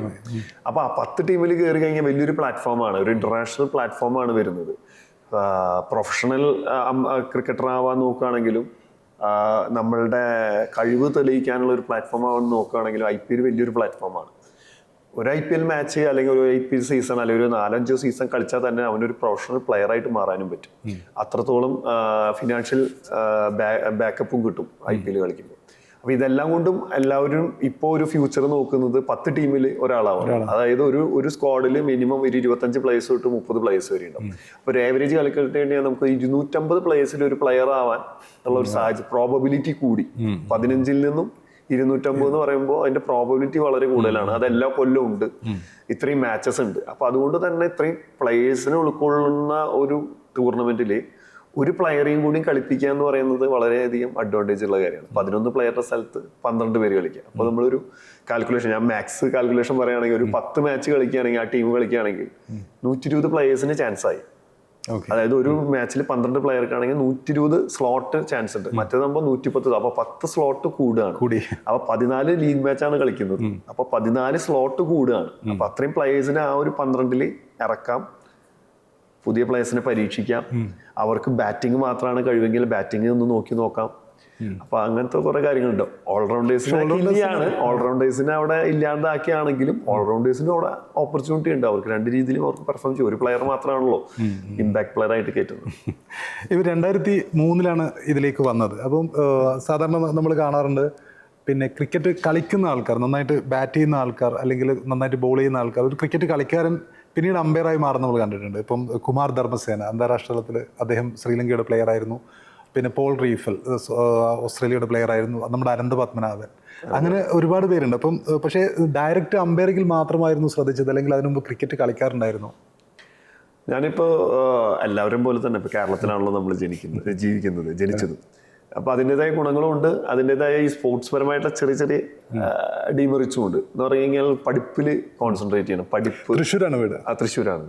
അപ്പോൾ പഠിപ്പാണ് നമുക്ക് മെയിനായിട്ട്. തൃശ്ശൂർ എന്ന് പറഞ്ഞു കഴിഞ്ഞാൽ എൻട്രൻസിന്റെ ഏറ്റവും കൂടുതൽ ഇപ്പോൾ എല്ലായിടത്തും ഉണ്ട്. പണ്ട് PC തോമസ് അങ്ങനെ എൻട്രൻസിന്റെ ഒരു ഈറ്റിലായിരുന്നു. അതായത് പഠിപ്പാണ് മെയിൻ. പഠിച്ചില്ലെങ്കിൽ അവനെ ഇപ്പോൾ എൻട്രൻസിന് ജോയിൻ ചെയ്തില്ലെങ്കിൽ അവൻ മണ്ടൻ എന്ന് പറയുന്ന ഒരു കാലഘട്ടത്തിലൂടെ കടന്നു വന്നിട്ടുള്ള. അപ്പോൾ അതുകൊണ്ട് അത് എൻട്രൻസിന് ജോയിൻ ചെയ്യണം, എൻട്രൻസ് കോച്ചിങ്ങിന് പോകണം. അപ്പോൾ അതിന് നമ്മൾ ചെറുപ്പം തൊട്ടേ പഠിക്കണം എന്ന് പറയുന്ന പോലെ പഠിപ്പിനായിരുന്നു ഇമ്പോർട്ടൻസ്. അപ്പോൾ പഠിച്ചില്ലെങ്കിലും കുഴപ്പമില്ല, കളിക്കരുത് എന്നുള്ളൊരു ആറ്റിറ്റ്യൂഡും ഉണ്ട് വീട്ടിൽ. കാരണം കളിക്കാൻ പോയില്ലെങ്കിൽ പഠിക്കും എന്നുള്ള ഒരു കാഴ്ചപ്പാടാണ്. അപ്പോൾ അതുകൊണ്ട് തന്നെ 10ാം ക്ലാസ് വരെ 10ാം ക്ലാസ് കഴിയട്ടെ, എന്നിട്ട് കോച്ചിങ്ങിന് പോവാം. അപ്പോൾ നമ്മുടെ അന്നത്തെ ധാരണ ഈ കോച്ചിങ് ക്രിക്കറ്റ് എന്നൊക്കെ പറഞ്ഞെങ്കിൽ ഡിഗ്രി എടുക്കുന്ന പോലെ +2 പോകുന്ന പോലെ എന്നൊക്കെ ഉള്ള ധാരണയായിരുന്നു. പിന്നെ കുറച്ച് +2 കഴിയട്ടെ എന്ന് പറഞ്ഞു. അങ്ങനെ +2 കഴിഞ്ഞിട്ടാണ് ആദ്യമായിട്ട് നമ്മൾ ഈ കോച്ചിങ്ങിന് ക്യാമ്പിന് പോകുന്നത്. അപ്പോഴാണ് നമ്മൾ മനസ്സിലാക്കുന്നത് 8 വയസ്സിൽ 7 വയസ്സിലൊക്കെ സ്റ്റാർട്ട് ചെയ്യാന്നുള്ളത്. അവിടെയുള്ള കുട്ടികളൊക്കെ നമ്മൾ കുറച്ച് കുട്ടികളൊക്കെ കണ്ടപ്പോൾ മനസ്സിലായത്, അയ്യോ ഇത് നമ്മൾക്ക് പറ്റിയ പണിയാണ്. പക്ഷെ എന്നാലും നമ്മൾ അവിടെ ഹാർഡ് വർക്ക് ചെയ്ത് പണിയെടുത്തു. അപ്പോൾ സാറ് പറഞ്ഞു നീ വേണമെങ്കിൽ പണിയെടുത്ത മാക്സിമം രഞ്ജി ട്രോഫിയോ അതൊക്കെ എത്താൻ ഭയങ്കര ബുദ്ധിമുട്ടാണ്. അതൊക്കെ ഇപ്പൊ നമ്മൾ റിയലൈസ് ചെയ്തുകൊണ്ടിരിക്കും. അല്ലെങ്കിൽ ഒരു സ്റ്റേറ്റ് ടീമോ അല്ലെങ്കിൽ ഒരു ഡിസ്ട്രിക്ട് ടീമോ ഒക്കെ കളിക്കും എന്ന് പറയും. അപ്പൊ അങ്ങനെ പറ്റില്ല, എനിക്ക് ഇന്റർനാഷണൽ ആവണം, എനിക്ക് സച്ചിനെ പോലെ അല്ലെങ്കിൽ ഗാംഗുലിയെ പോലെയൊക്കെ കളിക്കണം, അവരെ പോലെ റൈറ്റ് ഹാൻഡർ. അപ്പൊ അവരെ പോലെയൊക്കെ കളിക്കണം എന്നുള്ളൊരു ആഗ്രഹവും കാര്യങ്ങളും ഒക്കെ വന്നത്. അപ്പോൾ പറഞ്ഞു അതൊക്കെ നടക്കാൻ ഭയങ്കര ബുദ്ധിമുട്ടാണ്, ഇനി അവരെ കാണണമെന്നൊക്കെ ആഗ്രഹം ഉണ്ടെങ്കിൽ ഒന്നിലും പന്ത് പറക്കാൻ പോവാം എന്ന് പറഞ്ഞിട്ട് കളിയാക്കി പറഞ്ഞു. പിന്നെ കുറച്ച് സീരിയസ് ആയിട്ട് പറയുകയാണെങ്കിൽ സ്കോറർ ആവാം, അമ്പയർ ആവാം. അങ്ങനെ അപ്പൊ ഈ അമ്പയർ എന്ന് പറഞ്ഞ കാര്യം എനിക്ക് ഗ്രൗണ്ടിലേക്ക് ഇറങ്ങുന്ന കാര്യമാണ്. ഈ ബൗണ്ടറിയുടെ ഉള്ളിൽ പന്ത് പറക്കലാണെങ്കിലും സ്കോറിംഗ് ഒക്കെ ആണെങ്കിലും പുറത്താണ്. കളിയിലെ ഗ്രൗണ്ടിന്റെ ഉള്ളിലേക്ക് ഇറങ്ങുന്നത് ഈ പ്ലേയേഴ്സും അമ്പയറും മാത്രമാണ്. അപ്പൊ ഈ അമ്പയർ എന്നുള്ള കാര്യം നമ്മുടെ മനസ്സിൽ സ്ട്രൈക്ക് ചെയ്തു. അങ്ങനെ സാറിന്റെ അടുത്ത് പറഞ്ഞു എനിക്ക് അമ്പയർ ചെയ്യണമെന്ന് പറഞ്ഞു. അമ്പയറായി കൊള്ളാന്ന് പറഞ്ഞു. അങ്ങനെ 18ാമത്തെ വയസ്സിൽ ഈ ക്യാമ്പ് കഴിഞ്ഞ് ഒരു 3-4 മാസത്തിനുള്ള ഒരു മാച്ച് വന്നു. സാറിന് പറഞ്ഞു അമ്പയർ ഇല്ല, നീ വന്ന് അമ്പയർ ചെയ്യുന്ന പറഞ്ഞു. സതീഷ് പിള്ള സാറായിരുന്നു. അപ്പോൾ സതീഷ് പിള്ള സാറ് പറഞ്ഞു ഞാനാണ് ഒരു സൈഡിൽ അമ്പയർ ചെയ്യുന്നത്, നീ വന്ന് അമ്പയർ ചെയ്ത് നോക്കുമെന്ന് പറഞ്ഞു. അങ്ങനെ ആ മാച്ച് അമ്പയർ ചെയ്തു, നന്നായിട്ട് അമ്പയർ ചെയ്തു എന്ന് പറഞ്ഞു. പിന്നെ മനസ്സിലായത് തൃശ്ശൂർ ഡിസ്ട്രിക്ട് സൂപ്പർ ലീഗ് ഫൈനലായിരുന്നു ഞാൻ ചെയ്തിരുന്നത്. ഏതൊരു അമ്പയർ വരാൻ പറ്റാണ്ട് എമർജൻസി ആയിട്ടാണ് എന്നെ വിളിക്കുന്ന കാലത്ത്. സാറ് പറഞ്ഞു ഇതിൽ നീ ഫോക്കസ് ചെയ്തോ, ഇതിൽ നിനക്കൊരു ഫ്യൂച്ചർ ഉണ്ടെന്ന് പറഞ്ഞു. അങ്ങനെ സാറ് തന്നെ എന്നെ ഗുരു സ്നേഹരാജ് സാറിൻ്റെ അടുത്താക്കുന്നു. ആ ഗുരു എന്നെ ഒരുപാട് പഠിപ്പിക്കാന്ന് പറഞ്ഞാൽ അദ്ദേഹം സീനിയർ മോസ്റ്റ് അമ്പയറാണ്. അപ്പം അദ്ദേഹത്തിൻ്റെ ലൈഫിലുണ്ടായ അദ്ദേഹം അമ്പയർ ചെയ്ത് ഉണ്ടായ സാഹചര്യങ്ങൾ അദ്ദേഹം കഥ പോലെ പറഞ്ഞു തരും. അപ്പം ഞങ്ങൾക്ക് ജസ്റ്റ് കണ്ണടച്ചിരുന്നാൽ മതി, ശരിക്കും ഞാൻ അമ്പയർ ചെയ്ത പോലെയോ ആ മാച്ച്. അപ്പം അത്രത്തോളം എക്സ്പീരിയൻസും എനിക്ക് കിട്ടി. പിന്നെ ആള് നല്ലപോലെ ബുക്ക് എങ്ങനെ ലോ ഇന്റർപ്രറ്റ് ചെയ്യണം, അതിനെങ്ങനെ ഇംപ്ലിമെന്റ് ചെയ്യണം എന്നൊക്കെ പഠിപ്പിച്ചു തന്നു. ആള് കുറേ എക്സാമുകൾ നടത്തി എന്നെ പരീക്ഷ എഴുതിച്ചു. 1-on-1 ആയിരുന്നു. അതായത് ഗുരു സമ്പ്രദായം എന്ന് പറഞ്ഞ പോലെ ആളുടെ വീട്ടിൽ പോകുന്നു, ആളുടെ മുന്നിൽ ഇരിക്കുന്നു. അങ്ങനത്തെ ഒരു കോച്ചിങ് സമ്പ്രദായമായിരുന്നു. കാലത്തൊട്ട് വൈകുന്നേരം വരെ ആളുടെ വീട്ടിലിരുന്ന് സാറിന്റെ വീട്ടിലിരുന്ന് പഠിക്കലായിരുന്നു. സാറിപ്പോൾ ഇല്ല, സാർ മരിച്ചുപോയി. അപ്പോൾ സാറിൻ്റെ ഒക്കെ ഒരു അനുഗ്രഹം കൊണ്ടാണ് നമ്മളിപ്പോൾ ഈ ഒരു ലെവലിലേക്ക് എത്തിയത്, അമ്പയറിംഗിലേക്ക് എത്തിയത്. ഓക്കെ. ആ സമയത്ത് അമ്പയറിംഗിൽ നിന്നും പിന്നെ ഈ മെയിൻ അമ്പയർ അല്ലെങ്കിൽ BCCIയുടെ അമ്പയർ എന്ന് പറയുമ്പോൾ ഒരുപാട് പിന്നെ കടമ്പകളൊക്കെ താണ്ടിയിട്ടുണ്ടാവും, ഒരുപാട് എക്സാമുകൾ നടത്തിയിട്ടുണ്ടാവും. അപ്പോൾ ഞാനിങ്ങനെ ഒരു റീല് കണ്ടപ്പോൾ, നിങ്ങളുടെ റീല് കണ്ടപ്പം ഫസ്റ്റ് ഫെയിൽഡ്, പിന്നെ ഒരു സമയത്ത് ഫസ്റ്റ് റാങ്കറാണ്, അങ്ങനെയാണ് മുന്നോട്ടേക്ക് വന്നത്. അപ്പോൾ ഈ അമ്പയറിംഗ് ഒരു BCCI അമ്പയർ ആവാൻ എന്തൊക്കെയാണ് ശരിക്കും ചെയ്യേണ്ടത്? എങ്ങനെയാണ് അതിൻ്റെ ഒരു പരീക്ഷാ രീതികളൊക്കെ എങ്ങനെയാണ്? ആദ്യം ഞാൻ എൻ്റെ കാര്യം പറയാം, എന്നിട്ട് ഞാൻ പരീക്ഷയിലേക്ക് വരാം. ഈ 12th ഫെയിൽഡ് എന്ന് പറഞ്ഞിട്ടുള്ള ആ സിനിമയിൽ ഒരു സീനുണ്ട്. ഞാനത് ഫ്ലൈറ്റിലിരുന്നിട്ട്, ഞാൻ അമ്പയറിങ്ങിന് പോകുമ്പോൾ ഫ്ലൈറ്റിലിരുന്നിട്ട് ആ സിനിമ കാണുന്നത്. ഒരുപാട് കേട്ടിട്ടുണ്ടായിരുന്നു, നല്ല സിനിമയാണ്. പക്ഷെ ഞാൻ ഹിന്ദി പടങ്ങൾ കാണൽ കുറവാണ്. പക്ഷെ ഹിന്ദി ഇമ്പ്രൂവ് ചെയ്യാൻ വേണ്ടിയിട്ട് ഹിന്ദി കാണണം എന്ന് പറഞ്ഞ കാരണം ഞാൻ പടം കാണാന്ന് പറയും. പക്ഷെ പടം കണ്ട് എൻ്റെ അപ്പുറത്തിരിക്കുന്ന ആളൊക്കെ എന്നെ ഇങ്ങനെ നോക്കുന്നുണ്ട്, എൻ്റെ കണ്ണിന്ന് വെള്ളം വരുന്നു, കരയുന്നു. അത് പടം കണ്ടു കഴിഞ്ഞാൽ നമുക്ക് ഭയങ്കര ഇമോഷണൽ ആയിട്ടൊരു പടം. അപ്പോൾ അതിലത്തെ ഒരു സീനുണ്ട്. അദ്ദേഹം 4ാമത്തെ പ്രാവശ്യമാണ് അദ്ദേഹം ഈ അറ്റംപ്റ്റ്. 3 പ്രാവശ്യം ആള് ഫെയിൽഡായി. അതായത് ഇന്റർവ്യൂ അല്ലെങ്കിൽ തിയറി പാർട്ട് ഫെയിൽഡായിട്ട് 4ാമത്തെ പ്രാവശ്യം അറ്റൻഡ് ചെയ്തിട്ടാണ് ആള് സിവിൽ സർവീസ് എക്സാം പാസ്സാവുന്നത്. അപ്പോൾ അതിലൊരു ക്വസ്റ്റ്യൻ ഉണ്ട്, അതിലത്തെ ഇന്റർവ്യൂ ചോദിക്കുന്നുണ്ട്, ഈ പ്രാവശ്യം കൂടി നിങ്ങൾ ഫെയിൽഡായാൽ എന്ത് ചെയ്യും എന്നുള്ളൊരു ക്വസ്റ്റ്യൻ ഉണ്ട്. അതെന്നെ ഭയങ്കരമായിട്ട്, അപ്പോൾ അങ്ങനെ ഞാൻ അപ്പോഴത്തൊട്ടാണ് ഞാൻ ഈ കഥ മൊത്തം എന്നായിട്ട് റിലേറ്റ് ചെയ്തത്. ഇതേ സംഭവം തന്നെയായിരുന്നു ഞാൻ BCCIയുടെ എക്സാമിന് ഞാൻ 4ാമത്തെ പ്രാവശ്യമാണ് അറ്റംപ്റ്റ് ചെയ്യുന്നത്, 4ാമത്തെ പ്രാവശ്യമാണ് പാസ്സാവുന്നത്. ആ ഇന്റർവ്യൂവർ എൻ്റെ അടുത്ത് ചോദിച്ച ചോദ്യം ഇതാണ്. ടോണി അഡ്വക്കേറ്റ് ആണ്. അന്നെന്തോ എൻ്റെ അടുത്ത് പറഞ്ഞു, അന്ന് ക്യാമറ വെച്ചിട്ടായിരുന്നു, പ്രൊഫഷണലി അഡ്വക്കേറ്റ് ആണ്. അപ്പോൾ എൻ്റെ അടുത്ത് ചോദിച്ചു ഇങ്ങനെ, ഈ പ്രാവശ്യം കൂടി ഫെയിൽ ആവുകയാണെങ്കിൽ എന്ത് ചെയ്യുന്നത്? അപ്പം ഞാൻ പറഞ്ഞ മറുപടി 12th ഫെയിൽഡ് എന്ന് പറഞ്ഞ സിനിമയിൽ ആളുകൾ പറഞ്ഞു ഞാൻ സ്കൂളിൽ പഠിപ്പിക്കാൻ പോകും. അങ്ങനെയാണ് എനിക്ക് മനസ്സിലായത്, സ്കൂളിൽ പഠിപ്പിക്കാൻ പോകും, ഞാൻ എൻ്റെ പ്രോസസ്സ് കണ്ടിന്യൂ ചെയ്യും. പക്ഷെ ഞാൻ പറഞ്ഞത് ഞാൻ എന്തായാലും ഫെയിൽഡ് ആവില്ല, കാരണം ഞാൻ 3 പ്രാവശ്യം ഫെയിൽഡായി, ഇനി 4ാമത്തെ പ്രാവശ്യം ഫെയിൽഡാവില്ല, ഇനി ഞാനൊരു വിക്ടറി, അതായത് എന്താണ് നമ്മൾ വിജയിക്കുന്നത് അത് ഞാൻ ഇതുവരെ ഈ ഒരു BCCI എക്സാമിൽ രുചിച്ചറിഞ്ഞിട്ടില്ല. അപ്പം അതുകൊണ്ട് ഞാൻ എന്തായാലും പാസ്സാവുമെന്ന് തോന്നുന്നു എന്ന് പറയും. എന്നിട്ടാണ് ഞാൻ ഇന്റർവ്യൂ അറ്റൻഡ് ചെയ്യുന്നത്. അപ്പോൾ അതിലെന്ന് പറഞ്ഞു കഴിഞ്ഞാൽ ആ സിനിമയിൽ പറഞ്ഞ പോലെ തന്നെ ഞാൻ 2008 ആണ് ആദ്യമായിട്ട് BCC എക്സാം എഴുതുന്നത്. അപ്പോൾ അന്ന് രഞ്ജി ട്രോഫി പാനൽ എക്സാം ആയിരുന്നു. അതായത് ഞാൻ ഡിസ്ട്രിക്ട് പാനൽ എഴുതുന്നു. ഡിസ്ട്രിക്ട് പാനൽ ഫസ്റ്റ് റാങ്കോടുകൂടിയാണ് പാസ്സാവുന്നത്. അതുപോലെ KCA പാനൽ ഫസ്റ്റ് റാങ്കോടുകൂടി പാസ്സാവുന്നത്. അപ്പോൾ അതിൻ്റെ ഒരു കോൺഫിഡൻസും അഹങ്കാരം ഉണ്ടോയെന്ന് എനിക്കറിയില്ല, പക്ഷേ കോൺഫിഡൻസ് ഉണ്ടായിരുന്നു നന്നായിട്ട്. അങ്ങനെയാണ് 2008 ഞാൻ ഈ എക്സാമിന് പോകുന്നത്. അവിടെ തിയറി പാസ്സായി, പ്രാക്ടിക്കലും വൈവിയും ഒക്കെ പാസ്സായി നമ്മൾ അറിയപ്പെടുന്നു. പക്ഷേ നമ്മൾ 2020 അമ്പേഴ്സിനെയാണ് അവിടെ ഇൻഡക്ട് ചെയ്യുന്നത്. കാരണം 20 അമ്പേഴ്സിന്റെ വേക്കൻസി മാത്രമേ ഉണ്ടായിരുന്നു. നമ്മൾ 25 26 ഒക്കെ ആയിരുന്നു. അപ്പൊ നമ്മൾ ഇൻഡക്ട് ചെയ്യുന്നില്ല. അപ്പൊ 20 അമ്പേഴ്സ് അവിടെ ആയി. അപ്പൊ 2008 നമുക്ക് വളരെയധികം വിഷമമായി. പക്ഷെ അന്ന് വളരെ ചെറുപ്പമായിരുന്നു, 23 വയസ്സായിട്ടുണ്ടായിരുന്നു. അപ്പൊ അന്ന് അതുകൊണ്ട് തന്നെ 23 വയസ്സായിട്ടുള്ളൂ, ഇനിയും സമയമുണ്ടെന്ന്. അങ്ങനെ 2011 ആകുമ്പോഴേക്കും ഈ level 1 level 2 BCC level 1 level 2 എന്ന് പറയുന്ന പുതിയൊരു ഫോർമാറ്റിലേക്ക് ഇവിടെ ഇംപ്ലിമെന്റ് ചെയ്തു BCC. അതായത് ഡിസ്ട്രിക്ട് പാനൽ കഴിഞ്ഞാൽ KCA സ്റ്റേറ്റ് പാനൽ, അത് കഴിഞ്ഞ് BCC ലെവൽ 1. അത് ഓരോ സ്റ്റേറ്റിലും വന്നിട്ട് BCC വന്ന് ക്ലാസ് എടുത്ത് എക്സാം നടത്തും. അങ്ങനെ ലെവൽ 1 പാസ്സായി. വീണ്ടും ലെവൽ 2 ആണ് നമ്മുടെ അതേ രഞ്ജി ട്രോഫി പാനലിന്റെ അതേ തത്തുല്യമായിട്ടുള്ള എക്സാം വരുന്നത്. ആ ലെവൽ 2 2012 ഞാൻ വീണ്ടും അപ്പിയർ ചെയ്യാണ്. നാഗ്പൂർ വെച്ചിട്ടായിരുന്നു. അവിടെ നമ്മൾ തിയറിയിൽ ഫെയിൽഡ് ആവാണ്, തിയറി എക്സാമിൽ. ആ തിയറി എക്സാം കഴിഞ്ഞ് വീണ്ടും 2015 വീണ്ടും ഞാൻ എക്സാം ഇതേപോലെ ലെവൽ 2 അപ്പിയർ ചെയ്യുന്നു, തിയറി പാസ്സാവുന്നു. ഇന്റർവ്യൂവിലാണ് നമ്മൾ വീണ്ടും ഫെയിൽഡ് ആവുന്നത്. അങ്ങനെ 2018 വീണ്ടും ഞങ്ങൾക്ക് ഒരു മെയിൽ വരുന്നു. ഒരു 3 വർഷം കൂടുമ്പോഴാണോ? അങ്ങനെ ഇല്ല, അവർക്ക് എപ്പോഴാണ് വേക്കൻസി വരുന്നത് അപ്പോഴാണ്. ഇപ്പൊ 2018 ശേഷം 2019 ഒരു എക്സാം നടത്തി. അപ്പൊ 2018 എനിക്ക് എക്സാം വരുമ്പോൾ അന്ന് ഓൾറെഡി നോർമൽ കുറച്ച് ബാച്ച് കുട്ടികൾക്ക് നടത്തി. പക്ഷെ പണ്ട് ഇതേ എക്സാം എഴുതിയിട്ടുള്ള ആൾക്കാർക്ക് ഒരു ഓപ്പർച്യൂണിറ്റി കൊടുക്കുക എന്നുള്ള രീതിയിൽ BCCയുടെ മെയിൽ വരുന്നത് എങ്ങനെയാണ്, ലാസ്റ്റ് ആൻഡ് ഫൈനൽ ഓപ്പർച്യൂണിറ്റി. ഇത് എഴുതാം, ഇതിൽ പാസ്സാവുകയാണെങ്കിൽ നിങ്ങൾക്ക് BCC എംപയർ ആവും, അല്ലെങ്കിൽ ഇതിന് ശേഷം ഇനി നിങ്ങൾക്ക് എക്സാം എഴുതാനുള്ള ഒരു ഓപ്പർച്യൂണിറ്റി ഇല്ല എന്നിട്ട് ലാസ്റ്റ്. സർവീസ് പോലെ തന്നെയാണ്, 4 പ്രാവശ്യം. അങ്ങനെയല്ല അന്നത്തെ ഒരു ഇത്, അത് BCCയുടെ അന്ന് അതായിരുന്നു ക്രൈറ്റീരിയ. അപ്പൊ പിന്നെ അതിന് ശേഷം 2 പ്രാവശ്യം എഴുതാൻ പറ്റുള്ളൂ എന്നുള്ള ക്രൈറ്റീരിയ. ഇപ്പൊ വീണ്ടും ആ ക്രൈറ്റീരിയ മാറ്റി. പക്ഷെ അന്ന് അതായിരുന്നു ലാസ്റ്റ് ആൻഡ് ഫൈനൽ ഓപ്പർച്യൂണിറ്റി. അപ്പൊ അന്ന് കല്യാണം കഴിഞ്ഞുള്ള സമയമായിരുന്നു. അപ്പൊ വൈഫിന് കാണിച്ചു കൊടുത്തു. വൈഫ് പറഞ്ഞു ലാസ്റ്റ് ആൻഡ് ഫൈനൽ ഓപ്പർച്യൂണിറ്റി, ഇത് കഴിഞ്ഞാൽ കഴിഞ്ഞൂലേ എന്നുള്ള രീതിയിൽ വൈഫ് പറഞ്ഞു. പക്ഷെ ഇല്ല, ഇതിൽ ഞാൻ പാസ്സാവുന്ന രീതിയിൽ പ്രിപ്പയർ ചെയ്തു. 2018 തിയറി എക്സാം പാസ്സായി, 2000 അവിടെ പ്രാക്ടിക്കൽ പാസ്സായി, ഇന്റർവ്യൂ പാസ്സായി. അങ്ങനെ ലാസ്റ്റ് ജയേഷേട്ടൻ, അതായത് KCAയുടെ അന്നത്തെ സെക്രട്ടറി ആയിരുന്നു ജയേഷേട്ടൻ, എന്നെ വിളിച്ച് പറയാം, നീ പാസ്സായി, നീ BCC എംപയർ ആയിരുന്നു. അപ്പോഴാണ് ആ ഒരു ഫീലിംഗ് കിട്ടിയത്. അന്ന് ഞാൻ ചിക്കൻ ബോക്സ് പിടിച്ചിട്ട് ഞാൻ വീട്ടിൽ കിടപ്പിലായിരുന്നു. അപ്പോഴാണ് ഈ കോള് വരുന്നത്. അപ്പൊ എൻ്റെ വൈഫ് ഉണ്ടായിരുന്നു, വൈഫും മോളും ഞാൻ ഫ്രണ്ടിന്റെ വീട്ടിലായിരുന്നു. കാരണം ഈ ചിക്കൻ ബോക്സ് വരണ്ടാന്ന്. അപ്പോൾ വൈഫിന്റെ അടുത്ത് പറഞ്ഞു ഇങ്ങനെ പാസ്സായി. മോളായിട്ടില്ല, വൈഫ് പ്രഗ്നന്റ് ആയിരുന്നു. പറഞ്ഞു അങ്ങനെ പാസ്സായി എന്ന് പറഞ്ഞു. അങ്ങനെ 2018 പാസ്സായത്.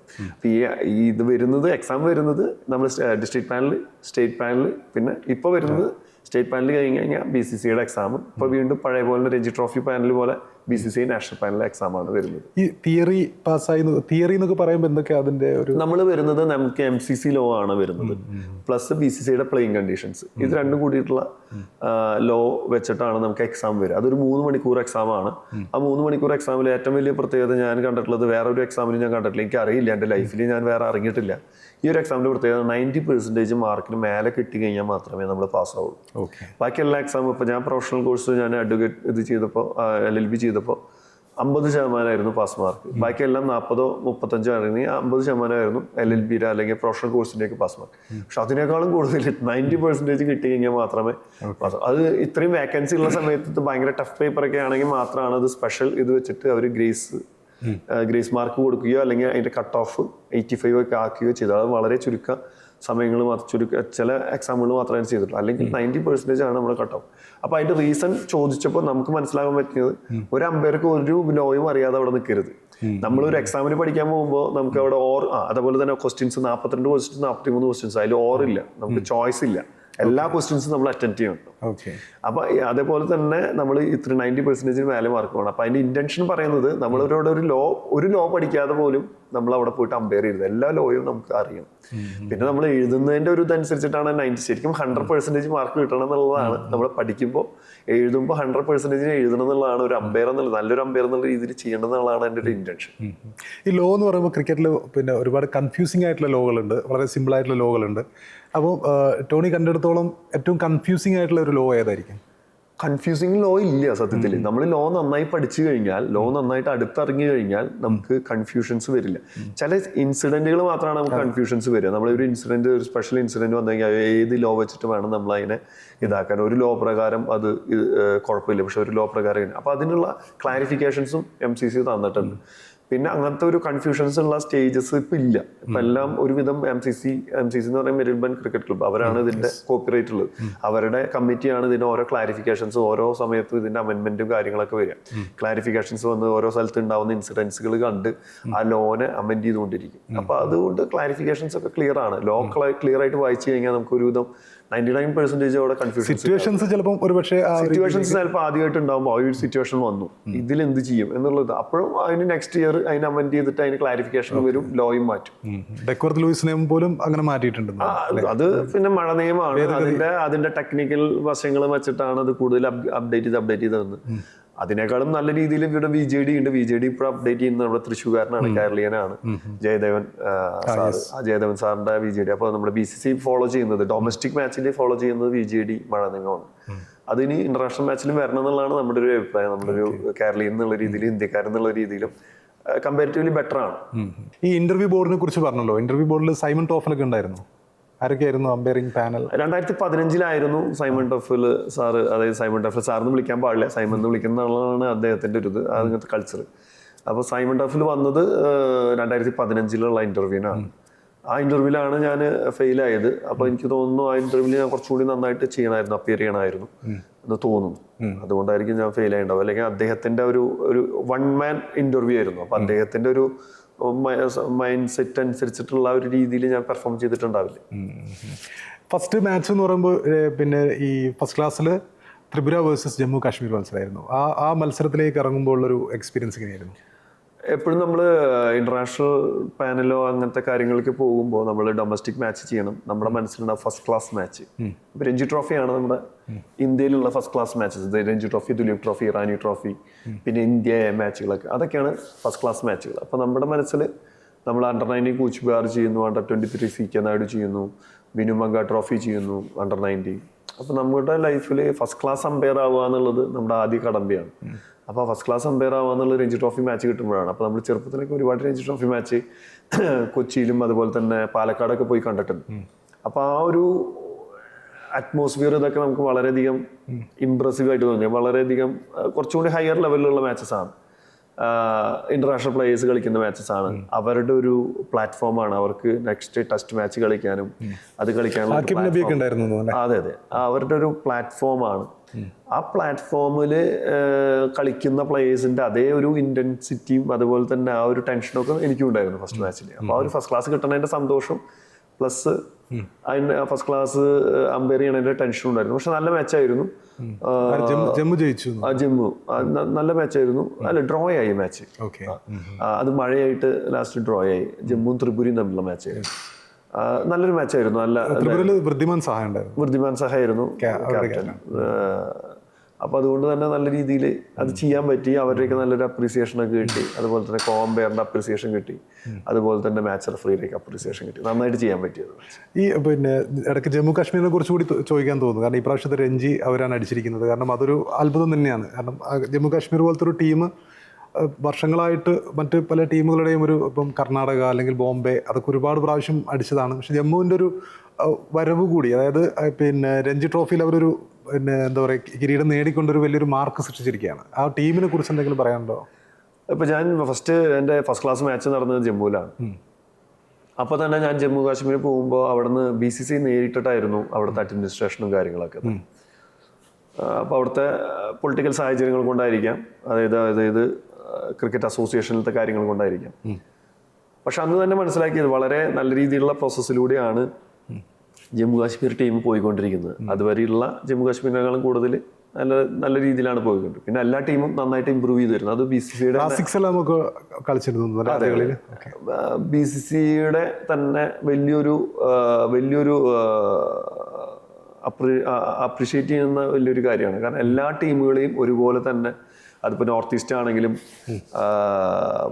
ഫ്ലൈറ്റ് ഗ്രൂപ്പിലുണ്ടായിരുന്ന ടീമുകളാണെങ്കിലും എല്ലാ ടീമുകൾക്കും ഒരുപോലെ തന്നെ ഫിനാൻഷ്യലായിട്ടും ബാക്കി എല്ലാ രീതിയിലുള്ള ബാക്കപ്പ് കൊടുത്തുകൊണ്ട് അവരെ പൊക്കിക്കൊണ്ടുവരുന്നത്. അതുകൊണ്ടാണല്ലോ സ്ഥിരമായിട്ട് കളി ജയിച്ചുകൊണ്ടിരുന്ന പല ടീമുകളും മാറി. ഇപ്പൊ കേരളം രഞ്ജി ട്രോഫി ഫൈനലിലെത്തി, വിദർഭ എത്തുന്നു, അതുപോലെ തന്നെ ജമ്മു കാശ്മീർ ഇക്കൊല്ലം കപ്പടിക്കുന്നു. അതിന്റെ കാരണമൊക്കെ ഈ BCCI അത്രയും നല്ല രീതിയിൽ അവിടെ അഡ്മിനിസ്ട്രേഷൻ നല്ല രീതിയിൽ പോയിരുന്നു. അതെ, അപ്പൊ അത് BCCIയുടെ തന്നെ ഒരു കഴിവാണ്. അത്രയും ടീമുകളെ ആ ലെവലിലേക്ക് കൊണ്ടുവരിക, ഒരു സ്ഥലത്ത് മാത്രമായിട്ട് കോൺസെൻട്രേറ്റ് ചെയ്യാതെ ഇന്ത്യയുടെ നാനാഭാഗത്തേക്കും കാര്യങ്ങളിലേക്ക് എത്തിക്കുക എന്നുള്ളത്. അതിന്റെ ഒരു വലിയൊരു ഉദാഹരണമാണ് ഈ ജമ്മു കാശ്മീർ കപ്പടിച്ചത്. പിന്നെ അവരുടെ ഒരു വികാരവും അങ്ങനെ തന്നെയായിരുന്നു. ആ ടീമിൽ ഭയങ്കര യൂണിറ്റി ഉണ്ടായിരുന്നു. ഞാൻ അവരുടെ സയ്യിദ് മുസ്തഖ് അലി ട്രോഫി ചെയ്തിട്ടുള്ളതാണ്. അപ്പോൾ അവരുടെ കോച്ചസ് ആണെങ്കിലും അവരുടെ സപ്പോർട്ടിംഗ് സ്റ്റാഫ് ആണെങ്കിലും അവരുടെ പ്ലെയേഴ്സ് ആണെങ്കിലും ഭയങ്കര യൂണിറ്റി ആയിരുന്നു. ഭയങ്കര ആ ഒരു ഒത്തൊരുമ ഭയങ്കര നമ്മൾ അത്ഭുതപ്പെടുത്തുന്ന ഒരു സംഭവമായിരുന്നു. നമ്മൾ പുറത്തുനിന്ന് കേൾക്കുന്ന പോലെ ഒന്നല്ല.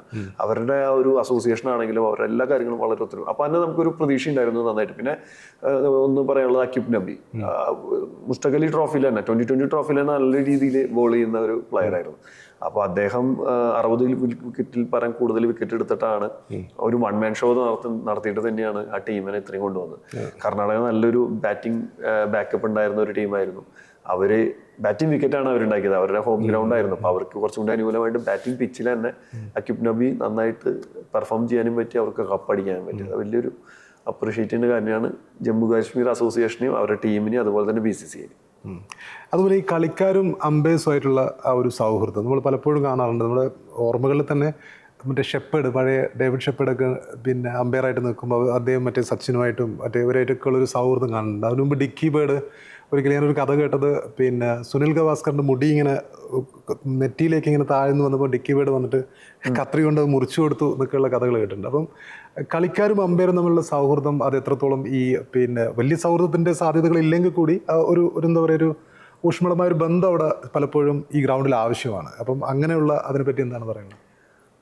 ഇപ്പോൾ ഈ ക്രിക്കറ്റ് എന്ന് പറഞ്ഞു കഴിഞ്ഞാൽ ഇപ്പോൾ എല്ലാവരോടെ കളി കാണാൻ വരുന്ന അമ്പയറെ കാണാനോ അല്ലെങ്കിൽ ബാക്കിയുള്ള ചിയർ ഗേൾസിനെ കാണാനോ ഒന്നല്ല, അവിടെ പ്ലേയേഴ്സിനെ കാണാനാണ് വരുന്നത്. അപ്പോൾ ക്രിക്കറ്റ് എന്ന് പറഞ്ഞു കഴിഞ്ഞാൽ ഫസ്റ്റ് ഇമ്പോർട്ടൻസ് പ്ലേയേഴ്സാണ്. അത് എല്ലാവരും, അതായത് ഇപ്പോൾ അസോസിയേഷനിലുള്ള ആൾക്കാരാണെങ്കിലും അതെ, കാണികളാണെങ്കിലും അതെ, നമ്മളാണെങ്കിലും അത് മനസ്സിലാക്കുന്നൊരു ഏറ്റവും അത് സത്യമാണ്. അതായത് ആ പ്ലേയേഴ്സിനെ കാണാനാണ്. ഇപ്പോൾ വിരാട് കോഹ്ലി, രോഹിത് ശർമ്മ, അങ്ങനത്തെ അതുപോലത്തെ നല്ല പ്ലേയേഴ്സിനെയും അതുപോലത്തെ പ്ലേയേഴ്സിൻ്റെ കളിയാണ് ക്രിക്കറ്റ്. അപ്പോൾ അതുകൊണ്ട് തന്നെ അത് നമ്മൾ മനസ്സിലാക്കിക്കൊണ്ട് തന്നെ, പക്ഷെ നിയമത്തിൽ ഊന്നിക്കൊണ്ട്, നിയമം വിട്ടുകളയാതെ നിയമത്തിൽ തന്നെ നിർന്നുകൊണ്ട് നമ്മൾ കളി ജഡ്ജ് ചെയ്യും വേണം. അപ്പം ഇത് കൂടി ചില സമയങ്ങളിൽ ഇത് രണ്ടും കൂടി ബാലൻസ് ചെയ്യാൻ പറ്റാത്ത അവസരങ്ങളാണ് നമ്മൾ ഇടപെടേണ്ടി വരിക. കാരണം എന്താ പറയുക, കാരണം എഗൻസ്റ്റ് ഓഫ് ലോയും അല്ലെങ്കിൽ എഗൻസ്റ്റ് ഓഫ് സ്പിരിറ്റും ചില പ്ലേയേഴ്സ് കാണിക്കുന്ന സമയത്ത് നമ്മൾ ഇടപെടേണ്ടി വരും. അപ്പോഴേ ഇടപെടണ്ടോ. ആ ഇടപെടേണ്ടി വരുന്ന സാഹചര്യങ്ങളിൽ ഈ സൗഹൃദങ്ങളൊക്കെ നമ്മളെ ഭയങ്കരമായിട്ട് ഗുണം ചെയ്യും. ഇപ്പൊ സഞ്ജു ആണെങ്കിലും വിരാട് കോഹ്ലി ആണെങ്കിലും രോഹിത് ആണെങ്കിലും അവരൊക്കെ നമ്മൾ വളരെയധികം അവർക്ക് മനസ്സിലാവുന്ന രീതിയിൽ അവരോടുള്ള ഒരു എമ്പത്തിയൊക്കെ വളരെയധികം അവർക്ക് മനസ്സിലാവുന്നുണ്ട്. ഈ ഒരു അമ്പയർക്ക് നമ്മളുമായിട്ട് ചേർന്ന് പോകാൻ പറ്റുന്ന ആ ഒരു റാപ്പോ കറക്റ്റ് ആണെങ്കിൽ നമ്മൾ ഇങ്ങനത്തെ ഹീറ്റർ മൊമെന്റിൽ നമുക്ക് അവരെ കൺട്രോൾ ചെയ്യാൻ പറ്റും. അല്ലെങ്കിൽ നമുക്ക് കൺട്രോളിങ് ഭയങ്കര ബുദ്ധിമുട്ടായിരിക്കും. നമ്മളെ മനസ്സിലാക്കില്ല, നമ്മളെ കേൾക്കില്ല. അപ്പോൾ ആ ഒരു സൗഹൃദം നല്ലതാണ്. സൗഹൃദങ്ങൾ വേണം. കാരണം എന്ന് പറഞ്ഞു കഴിഞ്ഞാൽ എന്നാൽ മാത്രമേ നമുക്ക് നല്ല രീതിയിൽ മാച്ച് നടത്താൻ പറ്റുള്ളൂ. ചില സിറ്റുവേഷൻസിൽ നമുക്ക് അവരെ കൺട്രോൾ ചെയ്യണമെങ്കിലും അവരെ പറഞ്ഞ് മനസ്സിലാക്കണമെങ്കിലും കളി നല്ല രീതിയിൽ പോകണമെങ്കിലും ആ സ്പിരിറ്റിൻ്റെ ഇതിൽ പോകണമെങ്കിലും ഒക്കെ നമുക്ക് ഈ ഒരു അമ്പയേഴ്സും പ്ലേയേഴ്സ് തമ്മിലും എല്ലാവരും തമ്മിലും ആ ഒരു ഇത് വേണം. സുഹൃത്ത് ബന്ധം അല്ലെങ്കിൽ എന്താ പറയുക, ആ ഒരു റേപ്പോർട്ട് വേണം. അത് മറ്റേ വേറൊരു വീഡിയോയിൽ ഞാൻ ജോഫ്ര ആർച്ചറായിട്ട് എന്തോ സംസാരിക്കുന്നുണ്ട്. അതൊരു വൈറലായൊരു വീഡിയോ ആയിരുന്നു. അതെന്തായിരുന്നു? ജോഫ്ര ആർച്ചർ ഞാൻ ഓൾറെഡി അദ്ദേഹം ബോളിംഗ് പ്രാക്ടീസ് ചെയ്യുന്ന സമയത്ത് ഞാൻ അദ്ദേഹമായിട്ട് സംസാരിച്ചിരുന്നു. അപ്പോൾ അദ്ദേഹം നല്ലൊരു എന്താ പറയുക അടിപൊളിയായിട്ട്, അദ്ദേഹത്തിന് ഈ നമ്മുടെ ഇന്ത്യൻ ക്ലൈമറ്റിൽ ചൂട് ഭയങ്കരമാണ്. രാത്രിയാണെങ്കിലും ഭയങ്കര ചൂടിൻ്റെ ഒരു പ്രശ്നമാണ്. അപ്പോൾ അതാണ് കൂടുതൽ ഞങ്ങൾ സംസാരിച്ചത്, നിങ്ങളിത് എങ്ങനെ അഡ്ജസ്റ്റ് ചെയ്യുന്നത്. അപ്പോൾ ഞങ്ങളിവിടെ ജനിച്ചു പറഞ്ഞാൽ ഞാൻ കേരളത്തിലേക്കാണെങ്കിൽ ഭയങ്കര ഹോട്ട് കണ്ടീഷനാണ്, ഹ്യൂമിഡ് കണ്ടീഷനാണ്. അതിനേക്കാളും ബെറ്ററാണ് ഇവിടെയൊക്കെ എന്ന് പറയാം. ഡൽഹിയിൽ വെച്ചിട്ടായിരുന്നു വെച്ച്, അതിനേക്കാളും ബെറ്ററാണ് ഇവിടെയൊക്കെ എന്ന് പറയും. അപ്പോൾ അങ്ങനത്തെ അത് കഴിഞ്ഞ് അദ്ദേഹം ആ ടീമിൽ ലെവലിൽ ഇല്ലായിരുന്നു എന്ന് തോന്നുന്നു. അപ്പോൾ അത് കഴിഞ്ഞ് ഞാൻ 5 മിനിറ്റ് മുന്നേ പ്ലേയേഴ്സിനെയൊക്കെ ഇവരൊക്കെ ഇവരുടെ പ്രാക്ടീസൊക്കെ നിർത്തി 10 മിനിറ്റ് മുന്നേ പ്രാക്ടീസ് നിർത്തി ഇവരൊക്കെ ഫീൽഡിൽ നിന്ന് നമ്മൾ മാറ്റണം. കാരണം നമുക്ക് കളി തുടങ്ങുന്ന സമയമായി. അപ്പോൾ അവർ ഓൾറെഡി അവർക്കും അറിയാം, അവരും കറക്റ്റ് അതിൻ്റെ പ്രാക്ടീസ് സെഷനും കാര്യങ്ങളും കഴിഞ്ഞ് കോച്ചസും സപ്പോർട്ടിംഗ് സ്റ്റാഫും പ്ലേയേഴ്സും സബ്സ്റ്റിറ്റ്യൂട്ട് പ്ലേയേഴ്സും പ്ലേയിങ് ലെവലില്ലാത്ത സ്ക്വാഡ് എല്ലാവരും ഗ്രൗണ്ടിൽ നിന്ന് മാറിക്കഴിഞ്ഞു. ഞാൻ എന്നിട്ട് ബാറ്റ് ചെക്ക് ചെയ്യാൻ വേണ്ടിയിട്ട് പോയി. ആ വീഡിയോ ആണ് അതിൽ കാണുന്നത്. ബാറ്റ് ചെക്ക് ചെയ്യാൻ പോയ സമയത്താണ് ഇവർ വീണ്ടും പൃഥ്വിഷായും അതായത് ഡൽഹിയിലത്തെ 3-4 പ്ലേയേഴ്സും രാജസ്ഥാനിലത്തെ 3-4 പ്ലേയേഴ്സും നേരത്തെ പറയുന്ന അവർ സുഹൃത്തുക്കളാണ്. അപ്പോൾ അവർ തമ്മിൽ ഒരു ഫുട്ബോൾ എടുത്തിട്ട് തട്ടി കളിക്കുന്ന ഒരു സംഭവം. അപ്പോൾ അവർ നല്ലൊരു സത്യത്തിൽ നല്ലൊരു മെസ്സേജ് കൊടുക്കുന്ന 2 ടീമും കൂടി നല്ലൊരു ബന്ധം, സ്പിരിറ്റ് ഓഫ് ഗെയിം നല്ല രീതിയിലുണ്ട്. പക്ഷെ എന്താ വെച്ചാൽ കളി തുടങ്ങാറായിരുന്നു. 5 മിനിറ്റ് കൂടിയേ നമുക്ക് 4 മിനിറ്റ് കൂടിയേ നമുക്ക് ബാക്കിയുള്ളൂ. അവിടെ ഓൺ ഫീൽഡ് അമ്പേഴ്സ് റെഡി ആയിട്ട് നിൽക്കണം. അപ്പോൾ ഞാൻ ചെക്ക് ചെയ്തതിന് ശേഷം ഞാൻ വേഗം ഫീൽഡിൽ നിന്ന് പറഞ്ഞു, പക്ഷെ കേൾക്കുന്നില്ല, ഈ ക്രൗഡിന്റെ സൗണ്ട് കാരണം കേൾക്കുന്നില്ല. അപ്പോൾ ഞാൻ നേരെ ഫീൽഡിലേക്ക് ഇറങ്ങി അവരോട് പറഞ്ഞു 3 മിനിറ്റ് കൂടിയേ ഉള്ളൂ. ശരിക്കും 3.5 മിനിറ്റ് ഉണ്ടായിരുന്നു, അവർ ഇറങ്ങുന്ന 4 മിനിറ്റ് ഉണ്ടായിരുന്നു. അപ്പോൾ ഞാൻ പറഞ്ഞു 3 മിനിറ്റ് കൂടിയേ ഉള്ളൂ, അമ്പേഴ്സ് റെഡിയാണ്, നിങ്ങൾ ഗ്രൗണ്ടിൽ നിന്ന് കയറണം എന്ന് പറയും. അപ്പോൾ ഈ ഗ്രൗണ്ടിൽ നിന്ന് കയറണം എന്നാണ് ആദ്യം കേട്ടത്. അപ്പോൾ അവർക്ക് ടൈമിങ്ങും കാര്യങ്ങളും അറിയുന്നില്ലല്ലോ. അപ്പോൾ ഞാൻ വീണ്ടും സമയം പറഞ്ഞു, അമ്പേഴ്സിനെ കാണിച്ചു കൊടുത്തപ്പോൾ അവർക്ക് അത് ഓക്കെ അവർ സോറി പറഞ്ഞു. ഞങ്ങൾ ടൈം ശ്രദ്ധിച്ചില്ല, ഞങ്ങൾ വിചാരം ഇനിയും ടൈം ഉണ്ടെന്നുള്ളതായിരുന്നു. അപ്പോൾ തന്നെ അവിടുന്ന് കയറിപ്പോയി. ഈ ക്രൗഡിന്റെ ഈ നോയ്സ് ഒക്കെ കൊണ്ട് ചിലപ്പോൾ നിക്കൊക്കെ നമ്മൾ കേൾക്കാതെ പോകാറുണ്ട്. അങ്ങനെ എന്തെങ്കിലും അനുഭവങ്ങൾ ഉണ്ടായിട്ടുണ്ടോ ചില ഡിസിഷൻ എടുക്കുമ്പോൾ? ഇല്ല, ഇപ്പൊ ഞാൻ IPL ഓൺ ഫീൽഡ് 2 മാച്ചുകൾ മാത്രമാണ് ചെയ്തത്. ആകെ അതിലൊരു കോട്ട് ബിഹൈൻഡ് കൊടുത്തിട്ടുള്ളത് രോഹിത് ശർമ്മയാണ്. അത് ബോൾ നന്നായി ഡീവിയേറ്റ് ചെയ്തു. സത്യത്തിൽ ആ ഡീവിയേറ്റ് ചെയ്ത ബോൾ പോലും നമ്മൾ സൗണ്ട് കേട്ടില്ല, ഡീവിയേഷൻ കണ്ടു. അപ്പൊ അങ്ങനെയാണ് നമ്മൾ ഔട്ട് കൊടുത്തത്. സൗണ്ട് കേൾക്കല് നമുക്ക് ബുദ്ധിമുട്ടാണ്. സൗണ്ട് കേൾക്കില്ല, കേട്ടു, ആരെങ്കിലും കേട്ടു എന്ന് പറഞ്ഞു കഴിഞ്ഞാൽ അതെനിക്ക് ഉൾക്കൊള്ളാൻ ഭയങ്കര ബുദ്ധിമുട്ടായിരുന്നു. കാരണം ഭയങ്കര അത്രയും നോയ്സ് ആയിരുന്നു അന്ന് ആ മുംബൈ ഇന്ത്യൻസ് മാച്ചിൽ. അത് ബിസിലാണെങ്കിലും കുട്ടികളുണ്ടായിരുന്നു അന്ന് 10-25,000 കുട്ടികൾ റിലയൻസ് ഫൗണ്ടേഷൻ്റെ അവരുടെ വലിയൊരു ഇതായതുകൊണ്ട് അത്രയും കുട്ടികളെ കളി കാണിപ്പിക്കാനുള്ള ഒരു ഓപ്പർച്യൂണിറ്റി കൊടുത്തുകൊണ്ട് അത്രയും കുട്ടികളുണ്ടായിരുന്നു. അപ്പോൾ കുട്ടികൾക്ക് ഈ ടൈം ഏത് ടൈമിൽ നോയ്സ് ഉണ്ടാക്കണം, ഏത് ടൈമിൽ ചില നോർമൽ ഗ്രൗണ്ടൊക്കെ ആണെങ്കിൽ ഇപ്പോൾ ലോഡ്സ് ആണെങ്കിലും അവിടെയൊക്കെ ആണെങ്കിൽ അവര് ഒരു 4 അടിച്ചാൽ മാത്രം ഒരു കൈയടി കേൾക്കും. ബോൾ ചെയ്യുന്ന സമയത്ത്, ബോളർ റണ്ണപ്പിൽ സ്റ്റാർട്ട് ചെയ്യുന്ന സമയത്തൊക്കെ പിൻ ഡ്രോപ്പ് സൈലന്റ് ആയിരിക്കും. പക്ഷെ ഇന്ത്യയിൽ അത് ബുദ്ധിമുട്ടാണ്. പക്ഷെ എന്നാലും ഈ കുട്ടികളിലുള്ള കളിയിൽ അവർക്ക് അറിയില്ല ഇത് എപ്പോഴാണ് സൗണ്ട് ഉണ്ടാക്കേണ്ട എപ്പോഴാണ്. അപ്പോൾ അവർ ഫുൾ ടൈം സൗണ്ട് ഉണ്ടാക്കിക്കൊണ്ടിരിക്കും. അപ്പോൾ നല്ലൊരു നോയ്സ് ആയിരുന്നു. ബുദ്ധിമുട്ടാണ്, നമുക്ക് സ്റ്റിക്കൊക്കെ കേൾക്കാൻ ബുദ്ധിമുട്ടാണ്. പക്ഷെ നമുക്ക് ഡീവിയേഷനും അതിന്റെ കാര്യങ്ങളൊക്കെ കണ്ടിട്ടാണ് നമ്മൾ കൊടുക്കുക. പലപ്പോഴും ഈ ക്രിക്കറ്റേഴ്സും അതുപോലെ തന്നെ അമ്പേഴ്സും പിന്നെ പല അന്ധവിശ്വാസങ്ങളും, ഇപ്പം നേരത്തെ നമ്മൾ ഷെപ്പേഡിനെ കുറിച്ച് പറഞ്ഞു. ഷെപ്പേഡ് പിന്നെ 1-1-1 2-2 ഒക്കെ ആകുമ്പോൾ പുള്ളി കാലിങ്ങനെ പൊന്തിച്ചു നെൽസൺ എന്നുള്ളൊരു പരിപാടി ഉണ്ടായിരുന്നു. അതുപോലെ ക്രിക്കറ്റേഴ്സും ഇത് പിന്നെ പല രീതിയിൽ ചിലപ്പോൾ ഒരു തൂവാല പിന്നെ പുറത്തേക്ക് അങ്ങനെ എന്തെങ്കിലും അന്ധവിശ്വാസങ്ങളോ അല്ലെങ്കിൽ അങ്ങനെയുള്ള എനിക്കില്ല. എനിക്കുള്ളത് എൻ്റെ കൂടെ എപ്പോഴും ഒരു കൊന്ത ഉണ്ടായിരിക്കും, ചെറിയൊരു കൊന്ത. അത് എൻ്റെ അമ്മച്ചി തന്നതാണ്, അതിപ്പോഴും ഉണ്ട്. അതെൻ്റെ പോക്കറ്റിൽ, ലെഫ്റ്റ് പോക്കറ്റിൽ വെച്ചിട്ടുണ്ടാവും. അതൊരു അന്ധവിശ്വാസമാണെന്ന് വെച്ചാൽ നമ്മൾ വിശ്വസിക്കുന്നത് അന്ധമാണെങ്കിൽ അന്ധവിശ്വാസം എന്ന് പറയാം. അപ്പൊ അങ്ങനത്തെ ഒരു ഇതുണ്ട്. ആ കൊന്ത അമ്മച്ചി തന്നിട്ടുള്ളതാണ്. അപ്പൊ ആ കൊന്ത എപ്പോഴും കയ്യിലുണ്ടാവും. കാരണം ഈ കൈ കൊണ്ടാണ് എപ്പോഴും എല്ലാ ഡിസിഷൻസും, കൂടുതൽ ഡിസിഷൻസ് കൊടുക്കും. വൈഡിന് മാത്രമാണ് നമ്മൾ 2 കൈ, അല്ലെങ്കിൽ 6-ന് മാത്രമാണ് 2 കൈ, ബാക്കിയെല്ലാം ഈ കൈ കൊണ്ടാണ് കൊടുക്കുന്നത്. ഔട്ടാണെങ്കിലും നോ ബോൾ ആണെങ്കിലും എന്താണെങ്കിലും. അപ്പൊ അതുകൊണ്ട് തന്നെ ആ ഒരു സൈഡിൽ തന്നെ ഞാൻ ആ പോക്കറ്റിൽ ഞാൻ കൊന്തിടാറുണ്ട്. ഞാൻ ആർക്കും അങ്ങനെ അറിയില്ല, എൻ്റെ വൈഫിന് മാത്രമേ അറിയുള്ളൂ. അപ്പൊ അത് മാത്രമാണ് ഞാൻ ചെയ്യാറുള്ളത്. അതെൻ്റെ ഒരു വിശ്വാസത്തിന്റെ ഭാഗമായിട്ട് ചെയ്യുന്നത്. അല്ലാതെ വേറെ വിശ്വാസങ്ങളോ കാര്യങ്ങളൊന്നും എൻ്റെ അമ്പയറിംഗിൽ ഞാൻ ചെയ്യാറില്ല. നമ്മൾ പ്രോസസ്സിൽ വിശ്വസിക്കുക, നമ്മൾ ചെയ്യുന്ന കാര്യങ്ങൾ വിശ്വസിക്കുക. നമ്മൾ എന്താണ് ഒരു മാച്ചിന് പ്രിപ്പയർ ചെയ്യേണ്ടത്, ആ കാര്യങ്ങൾ നന്നായിട്ട് പ്രിപ്പയർ ചെയ്യുക, അതിൽ ചെയ്യാം. ഓക്കെ, ഞാൻ കുറച്ച് അമ്പയർസിന്റെ പേര് പറയും. അപ്പം അവരെ കുറിച്ച് എന്താണെന്നുള്ളത് ഒന്ന്. സൈമൺ ടോഫൽ തന്നെ. സൈമൺ ടോഫലാണ് ഞാൻ ഈ അമ്പയറിംഗ് ഫീൽഡിലേക്ക് വരാനുണ്ടായിരുന്ന നമ്മുടെ ഒരു മോട്ടിവേഷൻ. കാരണം എന്ന് പറഞ്ഞു കഴിഞ്ഞാൽ എല്ലാം പ്ലേയേഴ്സ്, നേരത്തെ ചോദിച്ച പോലെ തന്നെ എല്ലാം പ്ലേയേഴ്സിന് മാത്രമാണ് ഇങ്ങനെ ആവാൻ പറ്റുള്ളൂ, അല്ലെങ്കിൽ പ്രായമായിട്ടുള്ള ആൾക്കാർക്ക് മാത്രമാണ്, അല്ലെങ്കിൽ അസോസിയേഷനുമായിട്ട് ബന്ധപ്പെട്ട ആൾക്കാർക്ക് മാത്രമാണ് ഇങ്ങനെ അമ്പയർ ആവാൻ പറ്റുള്ളൂ എന്നുള്ളൊരു കാഴ്ചപ്പാടിൽ നിന്ന് മാറി വളരെ ചെറുപ്പക്കാർക്ക് ഇങ്ങനെ അമ്പയറിംഗിലേക്ക് മാത്രമായിട്ട് വരാം എന്നുള്ളൊരു കാഴ്ച, ഒരു മോട്ടിവേഷൻ അല്ലെങ്കിൽ ഒരു ഇൻസ്പിറേഷൻ തന്നത് സൈമൺ ടോഫലാണ്. പിന്നെ സൈമൺ ടോഫലിൻ്റെ അദ്ദേഹത്തിൻ്റെ പേഴ്സണാലിറ്റി, അദ്ദേഹത്തിൻ്റെ ഫിറ്റ്നസ്. പണ്ടൊക്കെ അമ്പയേഴ്സ് എന്ന് പറഞ്ഞു കഴിഞ്ഞാൽ ഇപ്പം എൻ്റെ അടുത്ത് എൻ്റെ അങ്കിൾമാരൊക്കെ ചോദിക്കും, അവരൊക്കെ പണ്ട് ക്രിക്കറ്റ് കണ്ടിരുന്നത്, എനിക്ക് വയറില്ലല്ലോ, അപ്പോൾ നീ എങ്ങനെ അമ്പയറായി? പണ്ട് അങ്ങനെ അമ്പയർ ആവണമെങ്കിൽ വയറ് വേണം, ഇരുത്തം വേണം, ഇത്രയും പ്രായം വേണം എന്നുള്ള ഒരു കൺസെപ്റ്റ് ആയിരുന്നു. അതിന് പകരം 24-ാമത്തെ വയസ്സിൽ ഫസ്റ്റ് ക്ലാസ് ചെയ്തു, 27-ാമത്തെ വയസ്സിൽ ഇന്റർനാഷണൽ ചെയ്ത സൈമൺ ടോഫൽ നമുക്കൊരു വലിയൊരു മോട്ടിവേഷൻ, ഇൻസ്പിറേഷൻ ആയിരുന്നു. അങ്ങനെയാണ് നമ്മൾ ഈ ഫീൽഡിൽ നമുക്ക് ഒരു സ്റ്റിക്ക് ഓൺ. ഏതെങ്കിലും ഡിസിഷൻസ് ഇപ്പോഴും മനസ്സിൽ തങ്ങിയിരിക്കുന്ന ഏതെങ്കിലും ഡിസിഷൻസ് ഉണ്ടോ? പുള്ളിയുടെ ഡിസിഷൻസിനേക്കാളും കൂടുതൽ മാച്ച് മാനേജ്മെന്റ് സ്കില്ലും അതുപോലെ തന്നെ ആളുടെ ഒരു ബോഡി ലാംഗ്വേജും അതുപോലെ മാനേഴ്സും ഒക്കെയാണ്. അത് ചില സമയങ്ങളിൽ നമ്മൾ ഇൻസ്പയർഡ് ആയ കാരണം എന്നറിയില്ല, ചില ആക്ഷൻസ് നമ്മൾ വരും. ഇപ്പോൾ നമ്മൾ അമ്പയർ ചെയ്യുന്ന സമയത്തൊക്കെ ചില സമയത്ത് പറയാം കേരളത്തിൽ നിന്നുള്ള സൈമൺ ടോഫൽ വരുന്നു എന്ന് പറഞ്ഞിട്ട് നമ്മൾ അങ്ങനെ പറയാം. അപ്പോൾ ചിലപ്പോൾ അത് ഇമിറ്റേറ്റ് ചെയ്യുന്നതുകൊണ്ടാണോ, അത് ഇൻസ്പയർ ചെയ്തുകൊണ്ടാണോ എന്നറിയില്ല, നമ്മുടെ ബോഡി ലാംഗ്വേജ് അതിനോട് കുറച്ച് സാമ്യമുള്ളതുകൊണ്ടാണോ എന്നറിയില്ല. അങ്ങനത്തെ ഒരു ഫീല് വന്നിട്ടുണ്ട്. ചിലപ്പോൾ അത് കൂടുതലും നമ്മൾ അദ്ദേഹത്തിനെ ഒരു ഇൻസ്പിറേഷനിൽ എടുത്തിട്ടുള്ള കാരണമായിരിക്കാം, റെഫറൻസിൽ എടുത്തിട്ടുള്ള കാരണമായിരിക്കാം. അനന്ത് പത്മനാഭൻ അനന്തേട്ടൻ തീർച്ചയായിട്ടും, അനന്തേട്ടനാണ് നമുക്ക് ഇങ്ങനെ കേരളത്തിൽ നിന്ന് ഇങ്ങനെ ഇന്റർനാഷണൽ ചെയ്ത് IPL ചെയ്തിട്ടുള്ള ഒരു വ്യക്തിയായിട്ട് മാറാന്നുള്ള എപ്പോഴും മോട്ടിവേഷൻ തരും. ഞാൻ എനിക്ക് ഓൺ ഫീൽഡ് വന്നപ്പോൾ, ഡെബ്യൂ മാച്ചിൽ തന്നെ ഓൺ ഫീൽഡ് വന്നപ്പോൾ എന്നെ വിളിച്ചിട്ട് പറഞ്ഞു, അനന്തേട്ടൻ ആദ്യമൊക്കെ 4th umpire ആയിട്ടാണ് ഓൺ ഫീൽഡിലേക്ക് വന്നത്. അപ്പോൾ എൻ്റെ അടുത്ത് പറഞ്ഞു, ടോണി നീ വളരെ ഭാഗ്യവാനാണ്, നിനക്ക് 4th umpire അതിൻ്റെ കൂടെ തന്നെ ഓൺ ഫീൽഡും വന്നു ഡെബ്യൂ സീസണിൽ തന്നെ, അപ്പോൾ നന്നായിട്ട് ചെയ്യണം. അപ്പോൾ അതിനുള്ള ഉപദേശങ്ങളും കാര്യങ്ങളും എങ്ങനെ ചെയ്യണം, എങ്ങനെ നമ്മൾ പ്ലേയേഴ്സുമായിട്ട് സഹകരിക്കാം. അപ്പോൾ എല്ലാ ദിവസവും എന്നെ വിളിക്കും.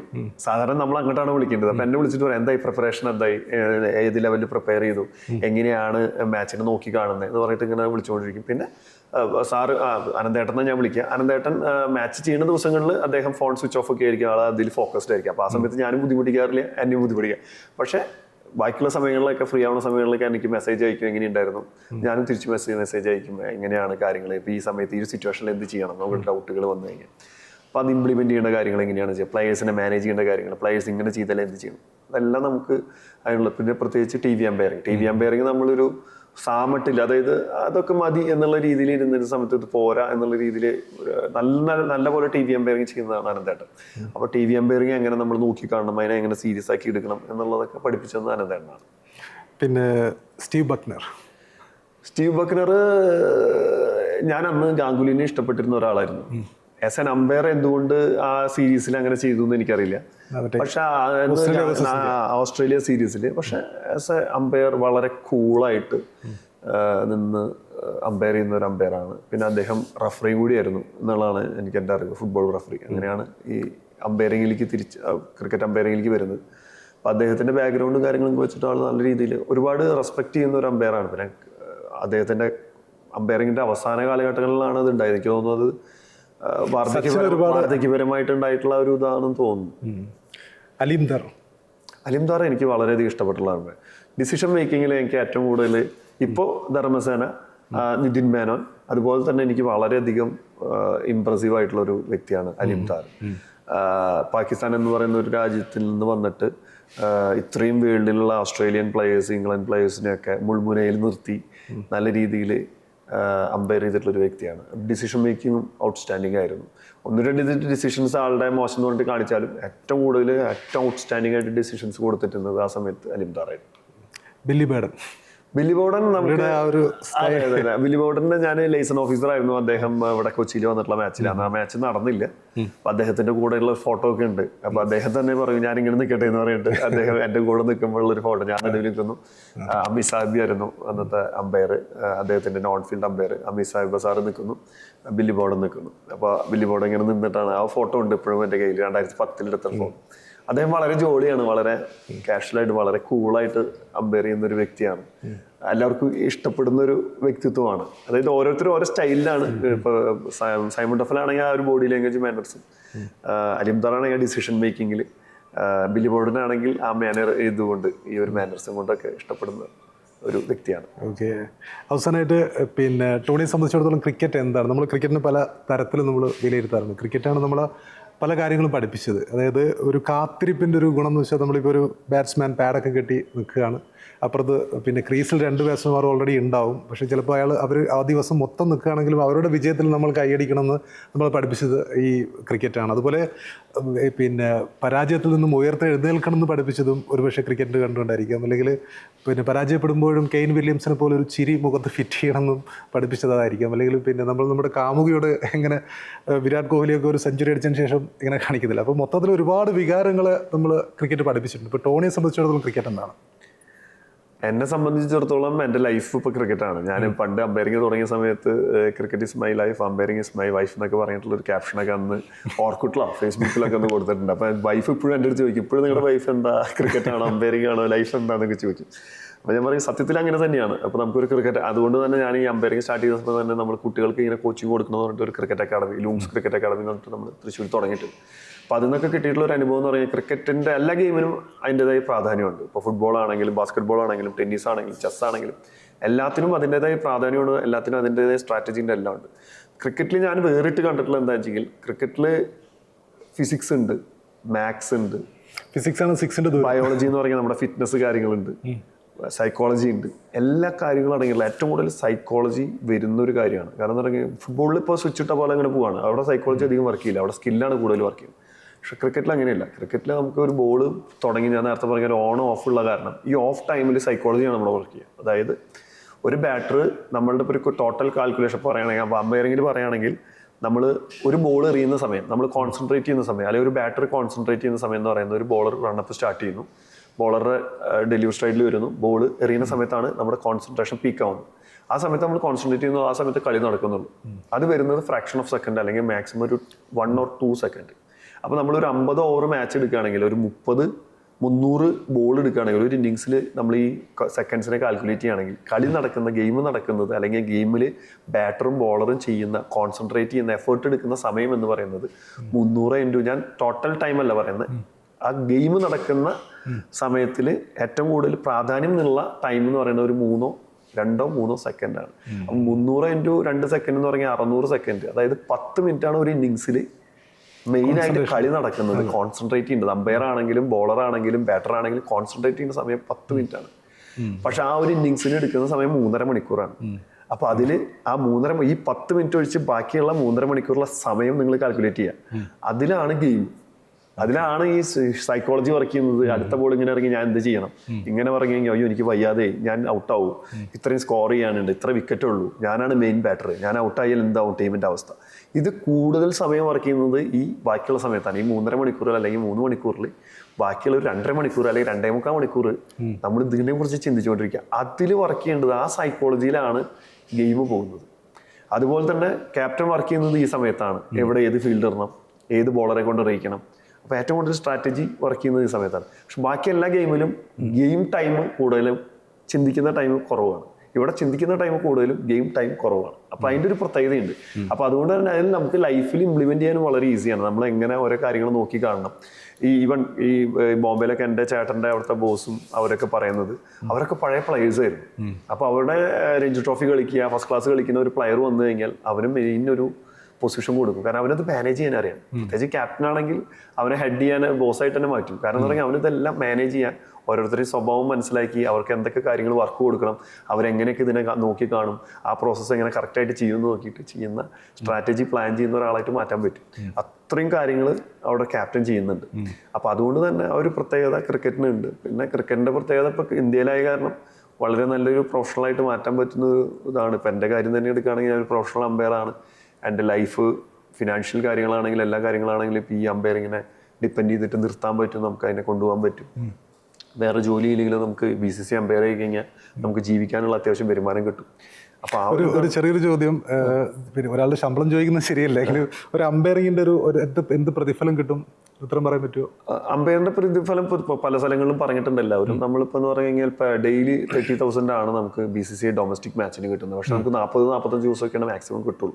അപ്പം അങ്ങനെ നോക്കുകയാണെങ്കിൽ നമുക്കൊരു ആവറേജ് ഒരു അമ്പയർക്ക്, ഡൊമസ്റ്റിക് മാത്രം ചെയ്യുന്ന ഒരു അമ്പയർക്ക് ഒരു 12 ലക്ഷം to 13 ലക്ഷം രൂപ നമുക്ക് കൊല്ലം കിട്ടും.